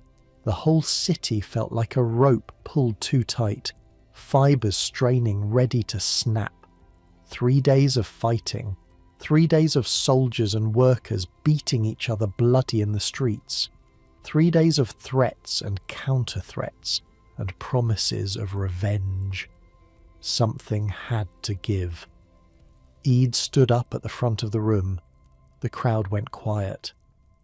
"I know what you're all thinking," he said. "I know what you're feeling. Believe me, I feel it too. But I'm asking you, all of you, to keep your heads. Don't give them what they want. Don't be the ones to start this." "And if they start it," someone called out. Edie's was quiet for a moment. When he spoke again, his voice was barely above a whisper. "Then God help us all." Someone in the back laughed. But it wasn't a funny laugh. It was the laugh of a man who's made his peace with something. The laugh of a man who knows what's coming and has decided he's ready for it. You walked home through streets that felt different, quieter, tenser. A patrol of soldiers passed you, and for once they didn't stop, didn't say anything, just kept marching with their eyes straight ahead. They felt it too. Everyone felt it. At the boarding house, you lay on your mattress and stared at the ceiling. Sleep wouldn't come. Your mind kept running through the events of the past week.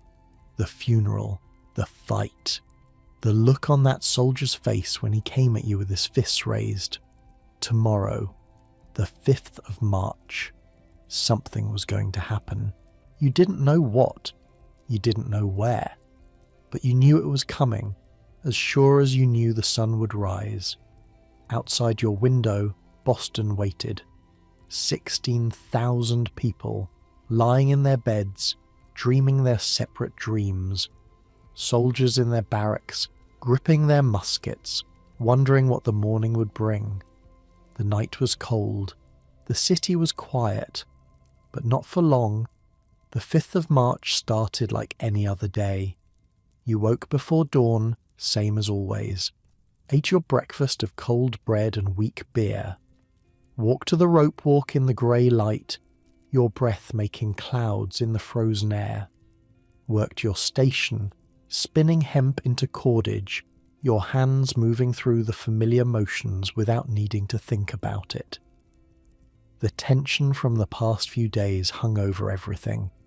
Men spoke in low voices, glancing toward the door whenever someone came in. But the work continued. It always continued. Ships still needed rope. The world didn't stop just because Boston was ready to explode. Samuel Gray was working a few stations down from you. You'd gotten to know him better over the past year, ever since you'd transferred to this rope walk. He was older than you by a decade, a family man with a wife and 2 children waiting for him at home. Good worker, quick with a joke.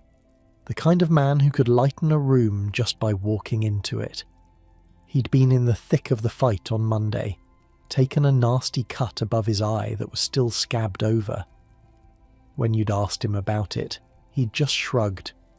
"Should see the other fellow," he'd said, and grinned. That was Samuel, always ready with a smile even when things were falling apart. The afternoon passed slowly. The light through the windows turned from grey to gold to grey again as the sun moved across the sky. By the time the work bell rang at dusk, your shoulders were aching and your fingers were numb from the cold that crept in through every crack in the walls. You walked home through streets that felt too quiet. Most people had gone inside already, doors shut tight against the cold and whatever else might be coming. A few soldiers passed you, moving in tight formation, their faces hard.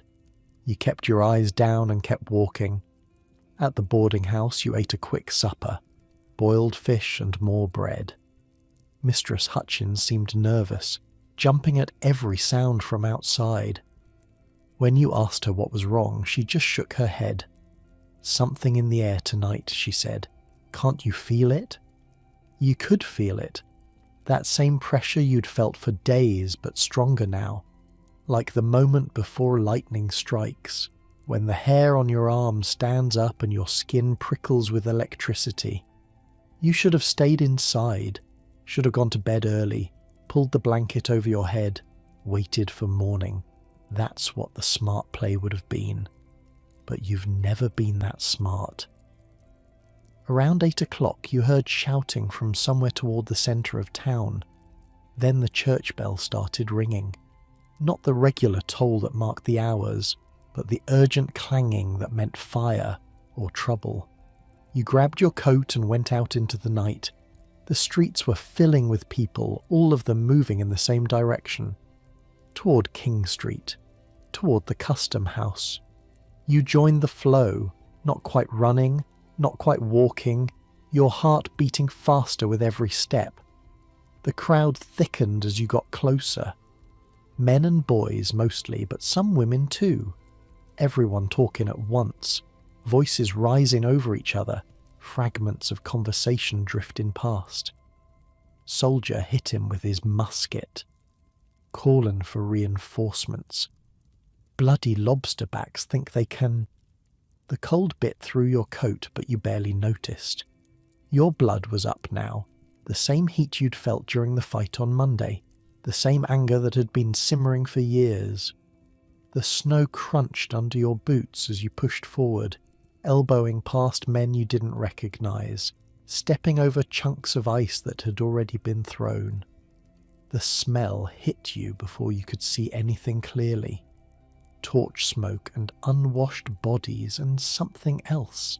Something sharp like metal. Fear, maybe. Or excitement.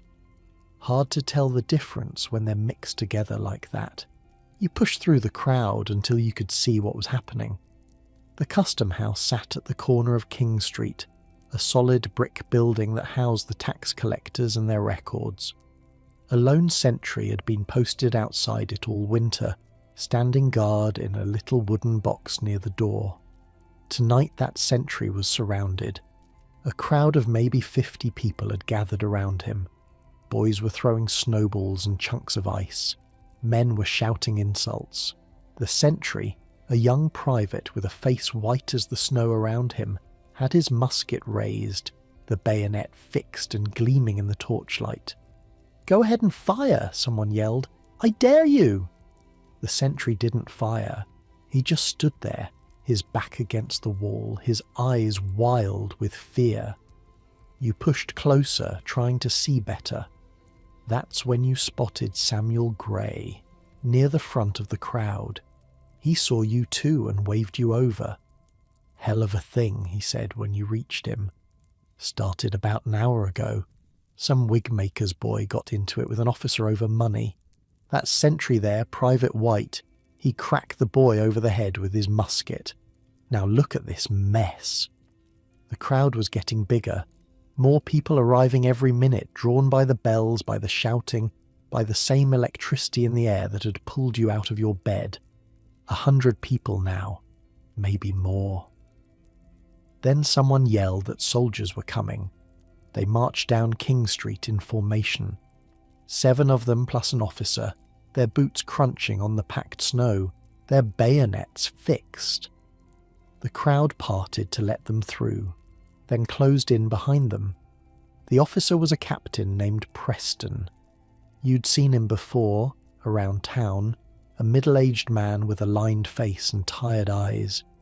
He led his men to the custom house and formed them up in a semicircle around Private White, facing the crowd.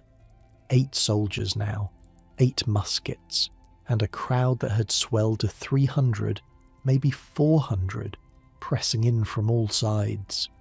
The air smelled like smoke and sweat and something else. Fear, maybe, or hatred. Hard to tell the difference when they're mixed together like that. Torches flickered everywhere, casting wild shadows that made everything look like a nightmare. Someone threw a snowball. It hit one of the soldiers in the face, knocking his hat off. The crowd laughed. More snowballs followed, chunks of ice, oyster shells, anything people could find on the ground. Someone threw a club. Someone else threw what looked like a frozen cat. The soldiers just stood there, taking it, their faces slick with sweat despite the cold. "Fire, you cowards!" the cry went up from somewhere in the crowd. "Fire if you dare!" And here's the thing about muskets. They're terrifying even when they're not being fired. Each one of those Brown Bess muskets weighs about 10 pounds. The bayonet attached to the front is 17 inches of steel. The ball it fires is nearly 3/4 of an inch across, big enough to take off a limb. 8 of them pointed at you from 10 feet away. And the men holding them are scared. You can see it in their eyes. Scared men with guns. Nothing more dangerous in the world. The soldiers stood their ground, muskets raised, their faces slick with sweat despite the cold. Captain Preston was shouting something, trying to be heard over the noise, but nobody was listening. You were maybe 20 feet from the line of soldiers, close enough to see the whites of their eyes, close enough to see how their hands shook on their weapons.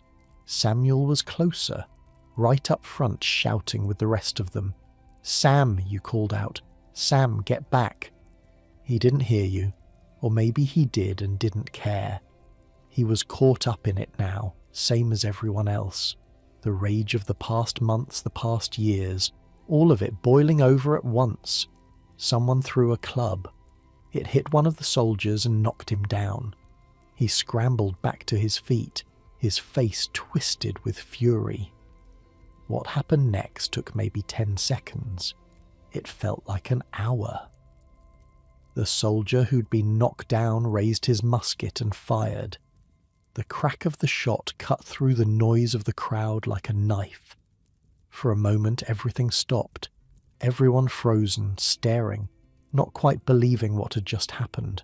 Then more shots, one after another, the soldiers firing into the crowd, smoke and flame erupting from their muskets, the sound so loud it hurt your ears. People were screaming now, running, falling. You saw a man go down not 10 feet from where you stood, his chest torn open, blood spraying across the snow. You saw another man stumble backward, clutching his arm, his face a mask of shock. And you saw Samuel Gray. He was still standing when the first shot hit him, still standing when the second one did. Then his legs buckled and he went down slow, like he was kneeling to pray. He fell face first into the snow and didn't move. Sam! You tried to run to him. Someone grabbed your arm, pulled you back. The crowd was surging now, people pushing in every direction, and you couldn't get through, couldn't reach him, could only watch as the snow around his body turned red. The firing stopped. The smoke cleared. Captain Preston was screaming at his men, shoving their muskets down, his face twisted with horror at what had just happened. In the street, 5 bodies lay still. 5 men who'd been alive 30 seconds ago. Around them, others writhed and moaned, clutching wounds, crying for help. You recognized one of the bodies. A big man, dark-skinned, who worked as a sailor on the ships that came through the harbour. Crispus, his name was. Attucks. You'd seen him at the docks a dozen times, loading and unloading cargo with hands that could lift barrels like they were empty baskets. Some people said he was half Native American. Some said he was a runaway slave. Nobody knew for sure. What you knew was that he was the first to fall, and he was gone before he hit the ground. 2 musket balls to the chest. Beside him, a boy, Samuel Maverick, 17 years old, same age as you were when you first came to Boston. His eyes were still open, staring at the night sky, snowflakes landing on his face and not melting anymore. He'd been walking home from visiting friends. Wrong place, wrong time, dead. James Caldwell, Patrick Carr, and Samuel Gray, who had a wife and children waiting at home. Samuel, who'd been standing right next to you at the rope walk fight 3 days ago. Samuel, who'd grinned and said, "Should see the other fellow like it was all some kind of joke." Samuel Gray didn't move, didn't make a sound. He was gone. You don't remember much of what happened after that. Just fragments again. Shouting, more bells. Someone saying the word massacre over and over. The crowd pressing forward again, hundreds of people screaming for blood, and the soldiers retreating into the custom house, barricading the door behind them. At some point, the lieutenant governor appeared. Hutchinson, his name was.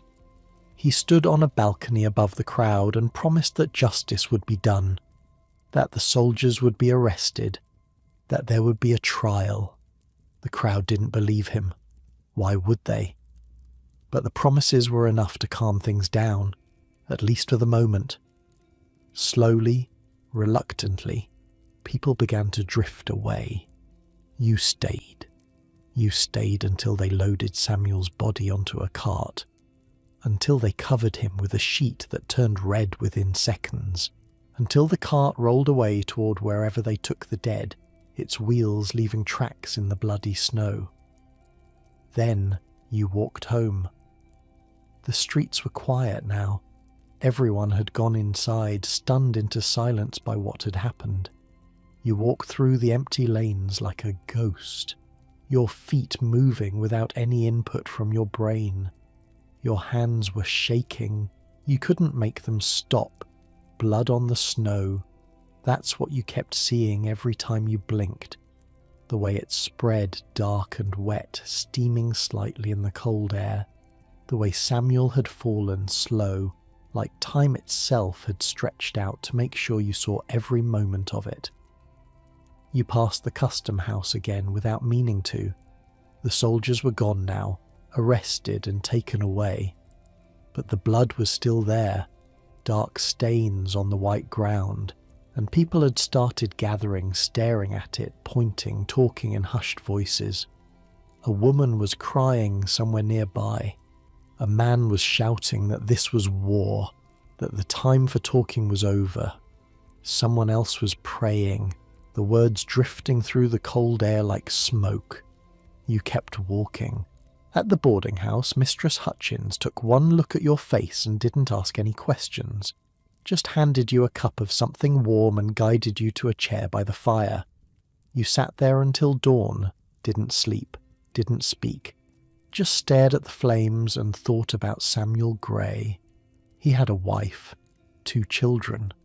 They were probably awake right now, waiting for him to come home. Maybe they'd heard the bells, the shots, the screaming.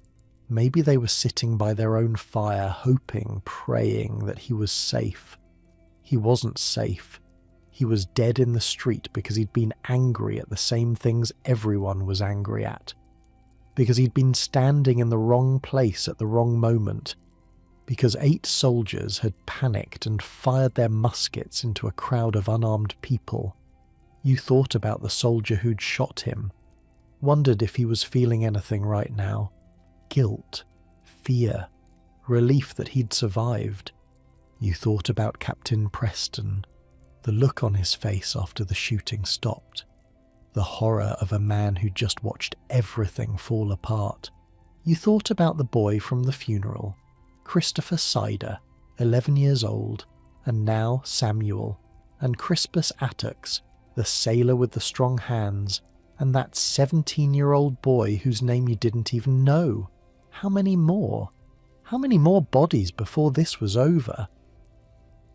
Outside you could hear voices, people moving through the streets again, the shock wearing off, the anger taking its place. Word was spreading across the city, across the colony, and by morning everyone would know what had happened on King Street. The soldiers had fired on civilians. 5 men were dead. Everything had changed. You thought about Eads, about Paul and Joseph and all the others at the Green Dragon. They'd been saying for months that something had to give. Well, it had given. The rope had finally snapped, and now there was no putting it back together. The fire burned low. The sky outside the window turned from black to grey. A new day was starting. The 6th of March, 1770. The first day of whatever came next. Somewhere in the city, Samuel's wife was waking up to find that her husband wasn't coming home. Somewhere, children were learning that their father was gone. And somewhere, 8 soldiers were sitting in jail cells, waiting to find out if they'd hang for what they'd done. You closed your eyes, just for a moment. And in the darkness behind your lids you could still see it. The flash of muskets, the blood on the snow, Samuel falling, slow, like he was kneeling to pray. The boy's eyes still open, staring at nothing. Some things you never stop seeing. Some nights never really end. They buried them 3 days later. All 5 of them, together. Samuel Gray, Crispus Attucks, James Caldwell, Samuel Maverick, Patrick Carr. 5 men who'd been alive on Monday night, dead by Tuesday morning, lowered into the frozen ground on Thursday afternoon while half of Boston watched. The funeral made Christopher Sider's procession look small. 10,000 people, some said, maybe more. The whole city turned out, and people from the surrounding towns too, farmers and merchants and tradesmen who'd heard what happened and wanted to bear witness. 4 of the coffins left from different houses across the city. Samuel's came from his home near the rope walk, carried by men you'd worked beside for years. Crispus Attucks and James Caldwell shared a hearse that started from Faneuil Hall. They met at the Liberty Tree, all 4 hearses converging at once, and from there the procession moved as one toward the granary burying ground. You walked near the front. close enough to see the coffin swaying with each step the bearers took, close enough to hear Samuel's widow crying somewhere behind you, a sound that cut through the silence like a knife. The streets were lined 6 deep on both sides, people in windows, people on rooftops. Everywhere you looked, faces watching, hats removed, heads bowed. The bells of every church in Boston were ringing, that same slow toll you'd heard at Sider's funeral, but louder now, fuller, like the whole city was mourning at once. They buried them in a single grave, all 5 together side by side the way they'd fallen in the street. A minister spoke words that the wind carried away before they reached you. Then it was over, but it wasn't over. In the weeks that followed, something strange happened. The anger that had been building for years, that had finally exploded on King Street, didn't fade. It spread. It grew. It took on a life of its own. Paul was at the centre of it. The silversmith you'd met at the Green Dragon, the one with the steady hands and the quick mind. Turns out he was an engraver too, and a few weeks after the funeral, he produced something that changed everything. You saw it for the first time at Eads's print shop. A copper plate engraving showing the massacre as Paul imagined it.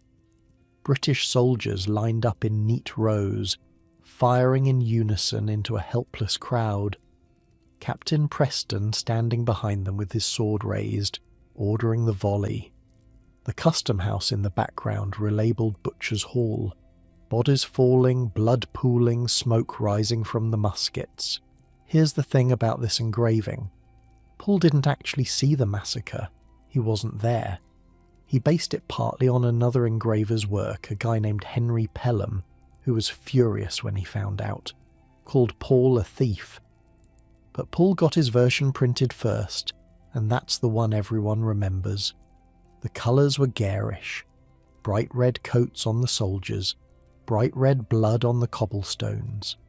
A blue sky overhead that made the whole scene look almost cheerful, which somehow made it worse, like a children's picture book about murder. And here's another thing. In the engraving, the soldiers are white.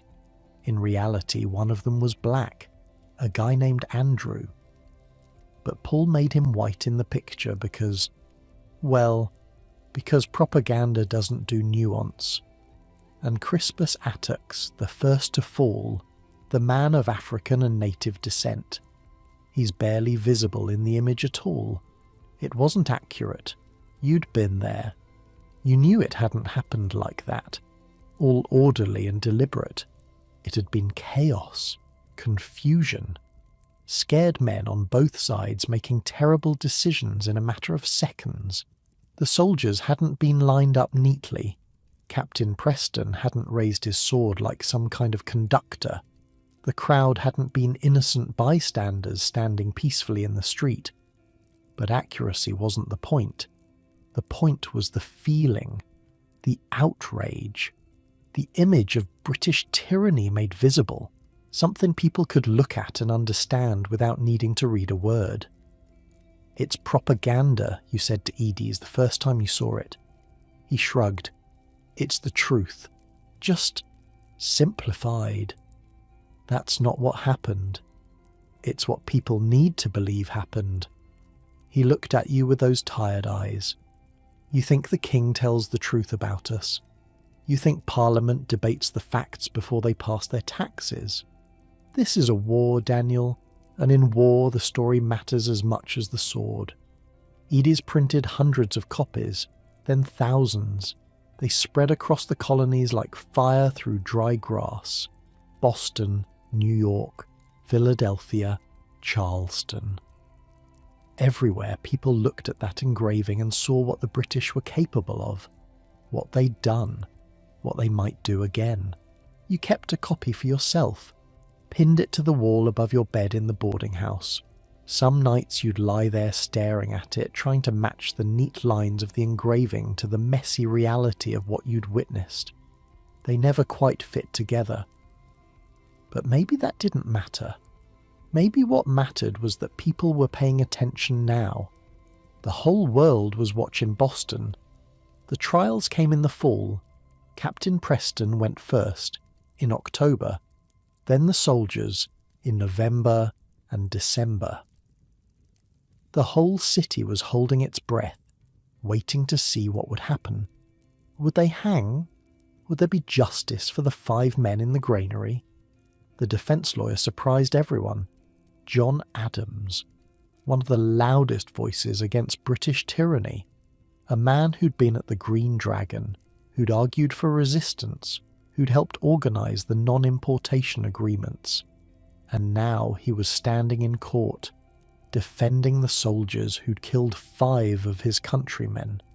People were furious, called him a traitor, a turncoat, worse things you won't repeat. Someone threw a rock through his window. His law practice suffered. Friends stopped speaking to him. But here's the thing about John Adams. He was playing a long game. He knew that if these soldiers didn't get a fair trial, the Crown would use it as proof that the colonies were lawless, that we couldn't govern ourselves, that we needed British control. So he defended them. He gave them the best defence he could, and in doing so, he proved that even in the middle of a revolution, Boston still believed in justice. Also, let's be honest, the prosecution's case was kind of a mess. Witnesses contradicted each other. Some of them were clearly drunk that night and couldn't remember what happened. One guy claimed he saw everything clearly from a block away, in the dark, through a crowd of 400 people. Adams picked those testimonies apart like a man filleting a fish. But Adams didn't back down, said everyone deserved a fair trial, even redcoats, said the law had to mean something or none of this was worth fighting for. You went to the trial one day, stood in the back of the courtroom, squeezed between dozens of other spectators, watching Adams do his work. He was good. You had to admit that. He picked apart the prosecution's witnesses, pointed out contradictions in their testimony, reminded the jury that a mob had been throwing ice and shells and shouting fire before the first shot was ever discharged. Facts are stubborn things, he said at one point, his voice filling the courtroom, and whatever may be our wishes, our inclinations, or the dictates of our passion, they cannot alter the state of facts and evidence. You didn't know what to think. Part of you wanted to see those soldiers hang, wanted to watch them kick and twitch at the end of a rope the way Samuel had twitched in the snow before he went still. Wanted someone to pay for what happened, really pay, not just get a slap on the wrist and a ticket home. But another part of you, a quieter part, understood what Adams was trying to do. If we become like them, what's the point? If we throw out the law whenever it's inconvenient, how are we any better than the tyrants we're fighting against? The verdicts came down in December. Preston was acquitted. The jury said the evidence didn't prove he'd given the order to fire. 6 of the soldiers were acquitted too. Not enough proof, the jury said. Too much confusion that night. Too many conflicting stories. 2 soldiers were convicted, Montgomery and Kilroy, the ones who definitely fired, whose musket balls had definitely killed. But not murder, manslaughter, a lesser charge. Instead of hanging, they were branded on the thumb, a hot iron pressed into their flesh, marking them forever as killers. Then they were released. That was it. That was justice. 2 burned thumbs for 5 dead men. The Green Dragon was quiet that night. Nobody knew what to say. Ede sat in the corner staring at nothing. Paul was there too, his face hard, his hands clenched into fists on the table in front of him. "We'll remember this," someone said finally. "Every year on the 5th of March, we'll remember what they did." And they did. Every year after that, the anniversary of the massacre was marked with speeches and ceremonies. Church bells ringing at the hour the shots were fired, orators recounting what happened, making sure nobody forgot. The 5 graves in the granary became a pilgrimage site, a place where people came to pay their respects and renew their anger. But life went on. That's the thing about tragedy. It doesn't stop the world from turning. The soldiers left Boston, all of them, shipped out to Castle William in the harbour, then eventually back to England. The common emptied. The barracks came down. The streets that had been full of redcoats for 2 years were suddenly, strangely quiet. You went back to the rope walk, back to the work, spinning hemp, pulling cables, earning your wages. The days blurred together the way they always had. Spring turned to summer, summer to fall, fall to winter. Another year passed, then another. 1771, 1772, the early months of 1773. Boston settled into something like normalcy. The non-importation agreements fell apart as merchants got tired of losing money. Ships came and went from the harbour. People bought British goods again, drank British tea, tried to pretend that everything was fine. But it wasn't fine. You knew it. Everyone knew it. The anger was still there, just buried deeper, waiting. You moved out of the boarding house that spring, found a small room above a chandler's shop on Fish Street closer to the harbour. It wasn't much. A bed, a table, a chair, a window that looked out over the water. But it was yours. The first space you'd ever had that belonged to just you. At night, you'd sit by that window and watch the ships at anchor, their lanterns swaying with the tide. You'd think about all the places those ships had been. London, Liverpool, the Sugar Islands, Africa. A whole world out there that you'd never seen, might never see. Sometimes you wondered what would have happened if you'd gone with William, shipped out to the West Indies, left all this behind. But you hadn't. You'd stayed. And now you were too deep in to leave. At the Green Dragon, the meetings continued. Smaller now, quieter. The fever pitch of 69 and 70 had faded, but the core group remained. Edie's and Paul and Joseph and the others, planning, watching, waiting for the next move. You turned 25, then 26. The scars on your knuckles from the rope walk fight faded to white lines. The images from that night on King Street grew softer around the edges, less sharp, though they never disappeared entirely. Some mornings you'd wake up and for a moment you wouldn't remember.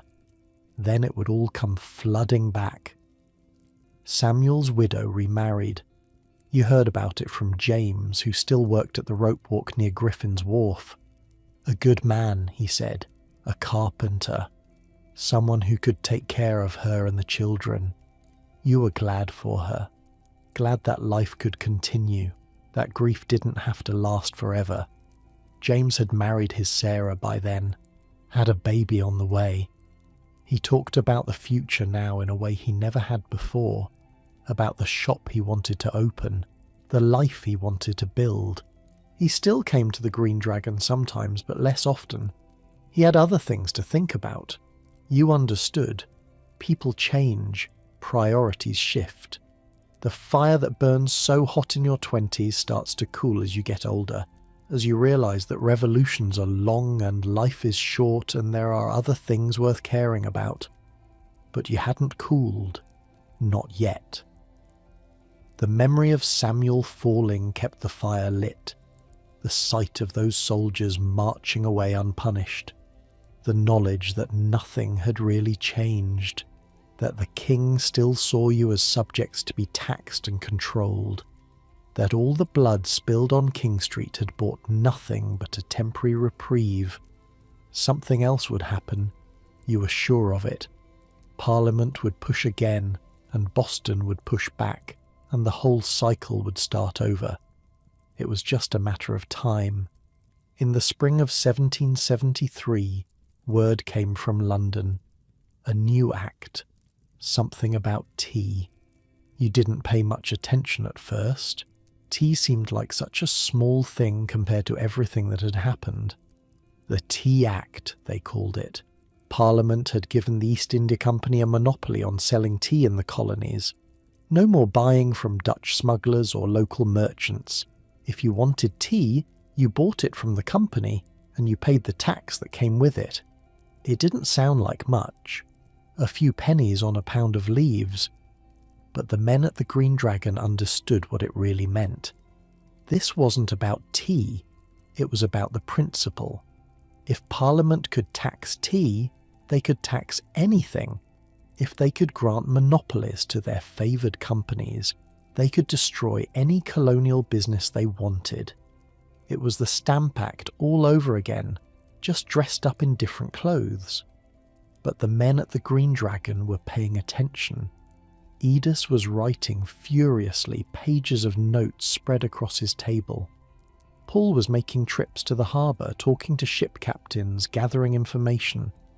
Joseph was convening meetings, more meetings, the old urgency creeping back into his voice. Word spread that 3 ships were on their way from London. The Dartmouth, the Eleanor, the Beaver, all loaded with East India Company tea, all heading for Boston Harbour. "We have to send it back," someone said at one of the meetings. "Refuse to let it land. Send a message they can't ignore." "The governor won't allow it," Edis replied. "Hutchinson's already said the ships can't leave until the tea is unloaded and the duty paid." "Then we don't let them unload." "And if they try anyway?" Silence. Everyone knew what that meant. Another confrontation. Maybe another massacre. More blood in the streets. "This is it," Joseph said one night, his eyes bright in the candlelight. "This is the moment we've been waiting for. You didn't understand yet, but you would. By December, everyone would understand." The tea ships were coming. The Dartmouth sailed into Boston Harbour on a grey November morning. You were at the rope walk when word came. A boy running down the street shouting that the tea ship had arrived. Everyone stopped working. Everyone looked at each other. This was it. The moment they'd been talking about for months. The ship anchored at Griffin's Wharf, right where James worked. Within hours, guards were posted to make sure nobody tried to unload the cargo or destroy it. The owner, a man named Roch, was summoned to meeting after meeting, pressured from all sides. The governor wanted the tea landed and the duty paid. The Sons of Liberty wanted it sent back to England. Roch was caught in the middle, a man with a ship full of leaves that nobody wanted and everyone was fighting over. 2 more ships arrived in the days that followed. The Eleanor, the Beaver. All 3 sat at Griffin's Wharf, their holds packed with East India Company tea, while Boston tried to figure out what to do. The law gave them 20 days. 20 days from the Dartmouth's arrival to pay the duty. If the deadline passed without payment, the customs officials could seize the cargo and sell it themselves. The tea would land either way. The tax would be paid either way, unless something changed. The meetings at Old South Meeting House drew thousands. You went to one, squeezed into the back of the building with 6,000 or 7,000 other people, the air thick with body heat and tension. Samuel Adams stood at the front, his voice carrying over the crowd, laying out the situation in terms everyone could understand. "We must act," he said. "If this tea lands, if this duty is paid, we lose everything we've fought for, every principle, every sacrifice, the blood of the men who died on King Street, all of it, for nothing." The crowd roared its agreement, but agreement wasn't a plan, and the deadline was approaching fast. December 16th, a Thursday, cold and clear, the kind of winter day where the sky looks like pale blue glass and your breath hangs in the air like smoke. You went to work that morning like any other day, but everyone knew something was going to happen. The final meeting was scheduled for that afternoon. Roch had been sent to ask the governor one last time for permission to leave without unloading. Everyone was waiting to hear what Hutchinson would say. The answer came around 6 in the evening, just as darkness was falling. Roch returned from the governor's mansion with the news everyone expected. No, the ships could not leave. The tea would be landed. The duty would be paid. That was the end of it. Except it wasn't. Samuel Adams stood up in the crowded meeting house and spoke the words that everyone was waiting for. This meeting can do nothing more to save the country. That was the signal. You were outside when you heard the war whoops, men pouring out of the meeting house heading for the harbour, their faces already smeared with soot and coal dust. Some wore blankets wrapped around their shoulders. Some had feathers stuck in their hats, thus dressed as Indians, or something like Indians, a disguise that fooled no one but gave everyone deniability. You fell in with them, didn't think about it, just started walking, then jogging, then running toward Griffin's Wharf. Your heart was pounding, your hands were shaking, but your feet knew where to go. By the time you reached the wharf, there were maybe 150 men gathered, maybe more. It was hard to count in the darkness with everyone's faces blackened, everyone dressed in the same rough disguises. You recognized some of them anyway. Men from the rope walk, men from the Green Dragon. Paul was there, somewhere. James too. You could feel their presence even if you couldn't see their faces. Someone handed you a hatchet. Someone else pointed you toward the Dartmouth. "Chests are in the hold," he said. "Drag them up, break them open, dump the tea, nothing else. Don't take anything. Don't damage anything except the tea. Understood?" You nodded. You understood. The work was hard, harder than you expected. Each chest weighed maybe 400 pounds, and they had to be hauled up from the hold by hand, dragged across the deck, broken open with axes and hatchets, then dumped over the side. The tea floated at first, spreading across the dark water like a stain. Then it started to sink, or drift away with the current, and you'd go back for another chest. Here's something nobody tells you about the Boston Tea Party. It took 3 hours. 3 hours of back-breaking labour. In the cold, in the dark, with wet feet and blistered hands and lungs full of tea dust. This wasn't some quick symbolic gesture. This was work. Real work. The kind of work that leaves you sore for days. And here's another thing. The men were incredibly careful not to damage anything except the tea. Someone accidentally broke a padlock. They replaced it the next day. Someone's shoes got tea in them. They shook them out over the water. A guy tried to stuff some tea in his pockets to take home. The others beat him up and threw him off the ship.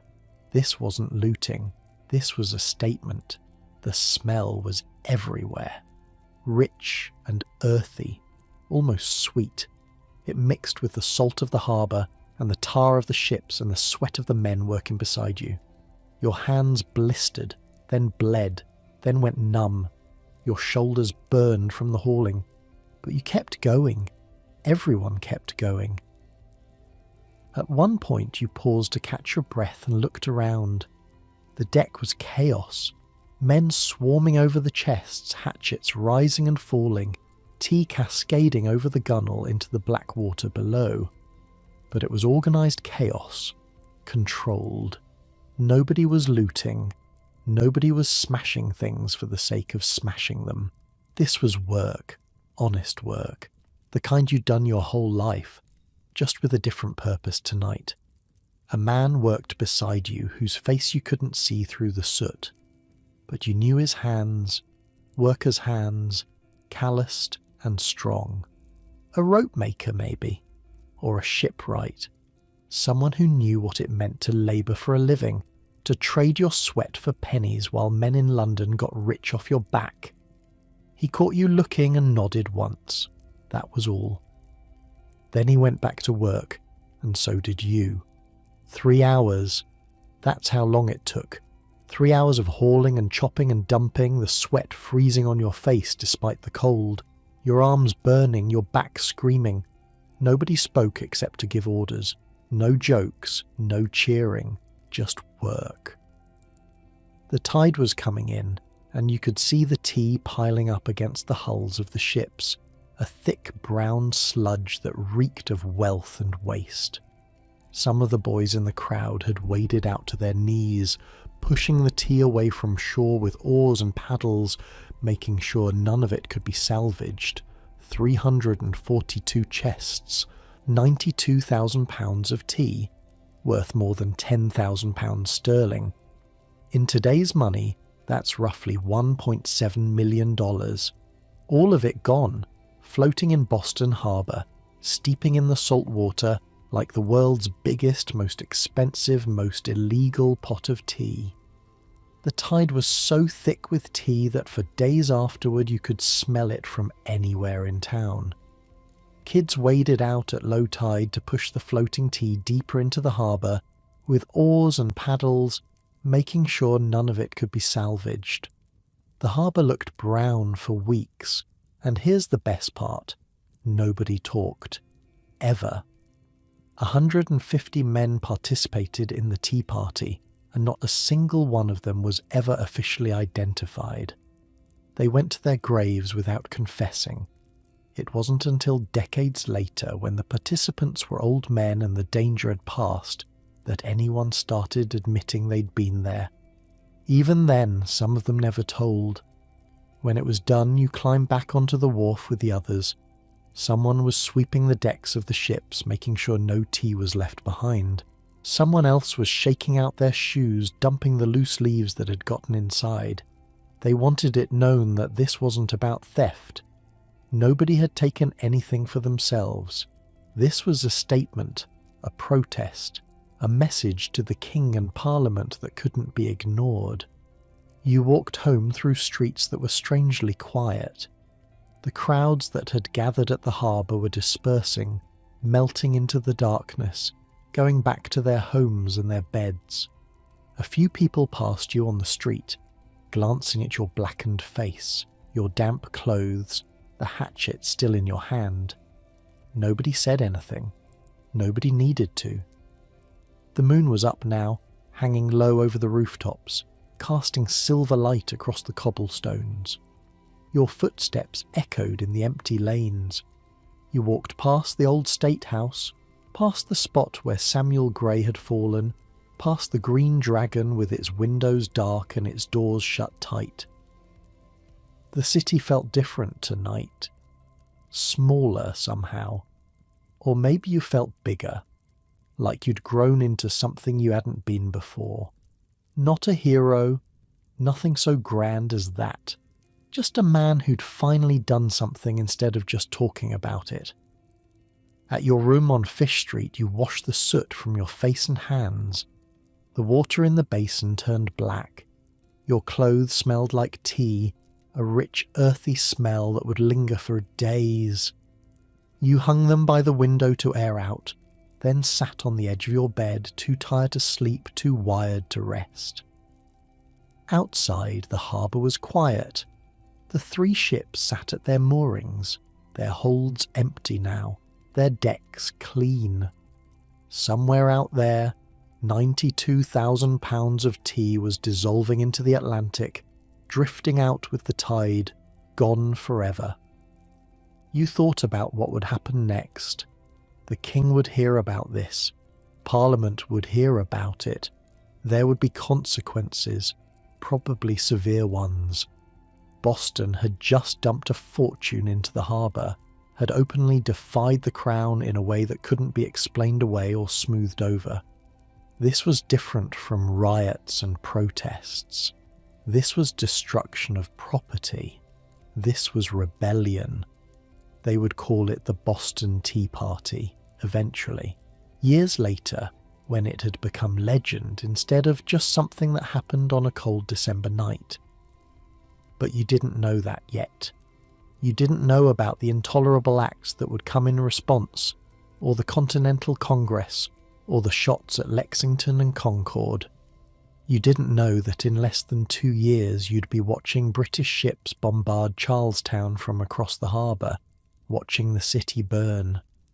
All of that was still in the future, hidden, waiting. But you couldn't bring yourself to regret it. Not tonight. Tonight you just felt empty, hollowed out, like you'd been carrying something heavy for years and had finally set it down. You lay back on your bed and stared at the ceiling. The same ceiling you'd stared at 1,000 nights before. The same cracks, the same water stains, the same shadows cast by the candle on your table. But everything was different now. You could feel it. Something had shifted, some balance had tipped, and there was no going back. The tea was in the harbour. The message had been sent. Whatever came next, it would come. Outside your window, Boston slept. 16,000 people, most of them unaware of what had happened tonight, what it would mean for their futures, their children's futures, their children's children. They'd find out tomorrow. The whole world would find out. And then everything would change. But that was tomorrow. Tonight, you closed your eyes and let the exhaustion wash over you. Your muscles ached. Your hands were raw. But you were warm and you were safe. And for the first time in a long time, you felt something like peace. You'd done what you could. What happened next was out of your hands. The wind off the harbour rattled your window gently. The candle on your table flickered and went out, leaving you in darkness. Somewhere in the city a dog barked once and fell silent. The night wrapped around you like a blanket, soft and dark and quiet. This is how it was, how it really was. Not the paintings in museums or the stories in books. Not heroes in perfect costumes making speeches for the ages.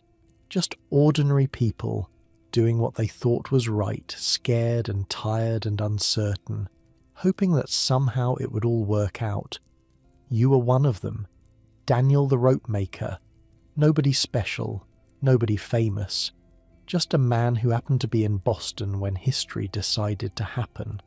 And now, 250 years later, that same city is still there.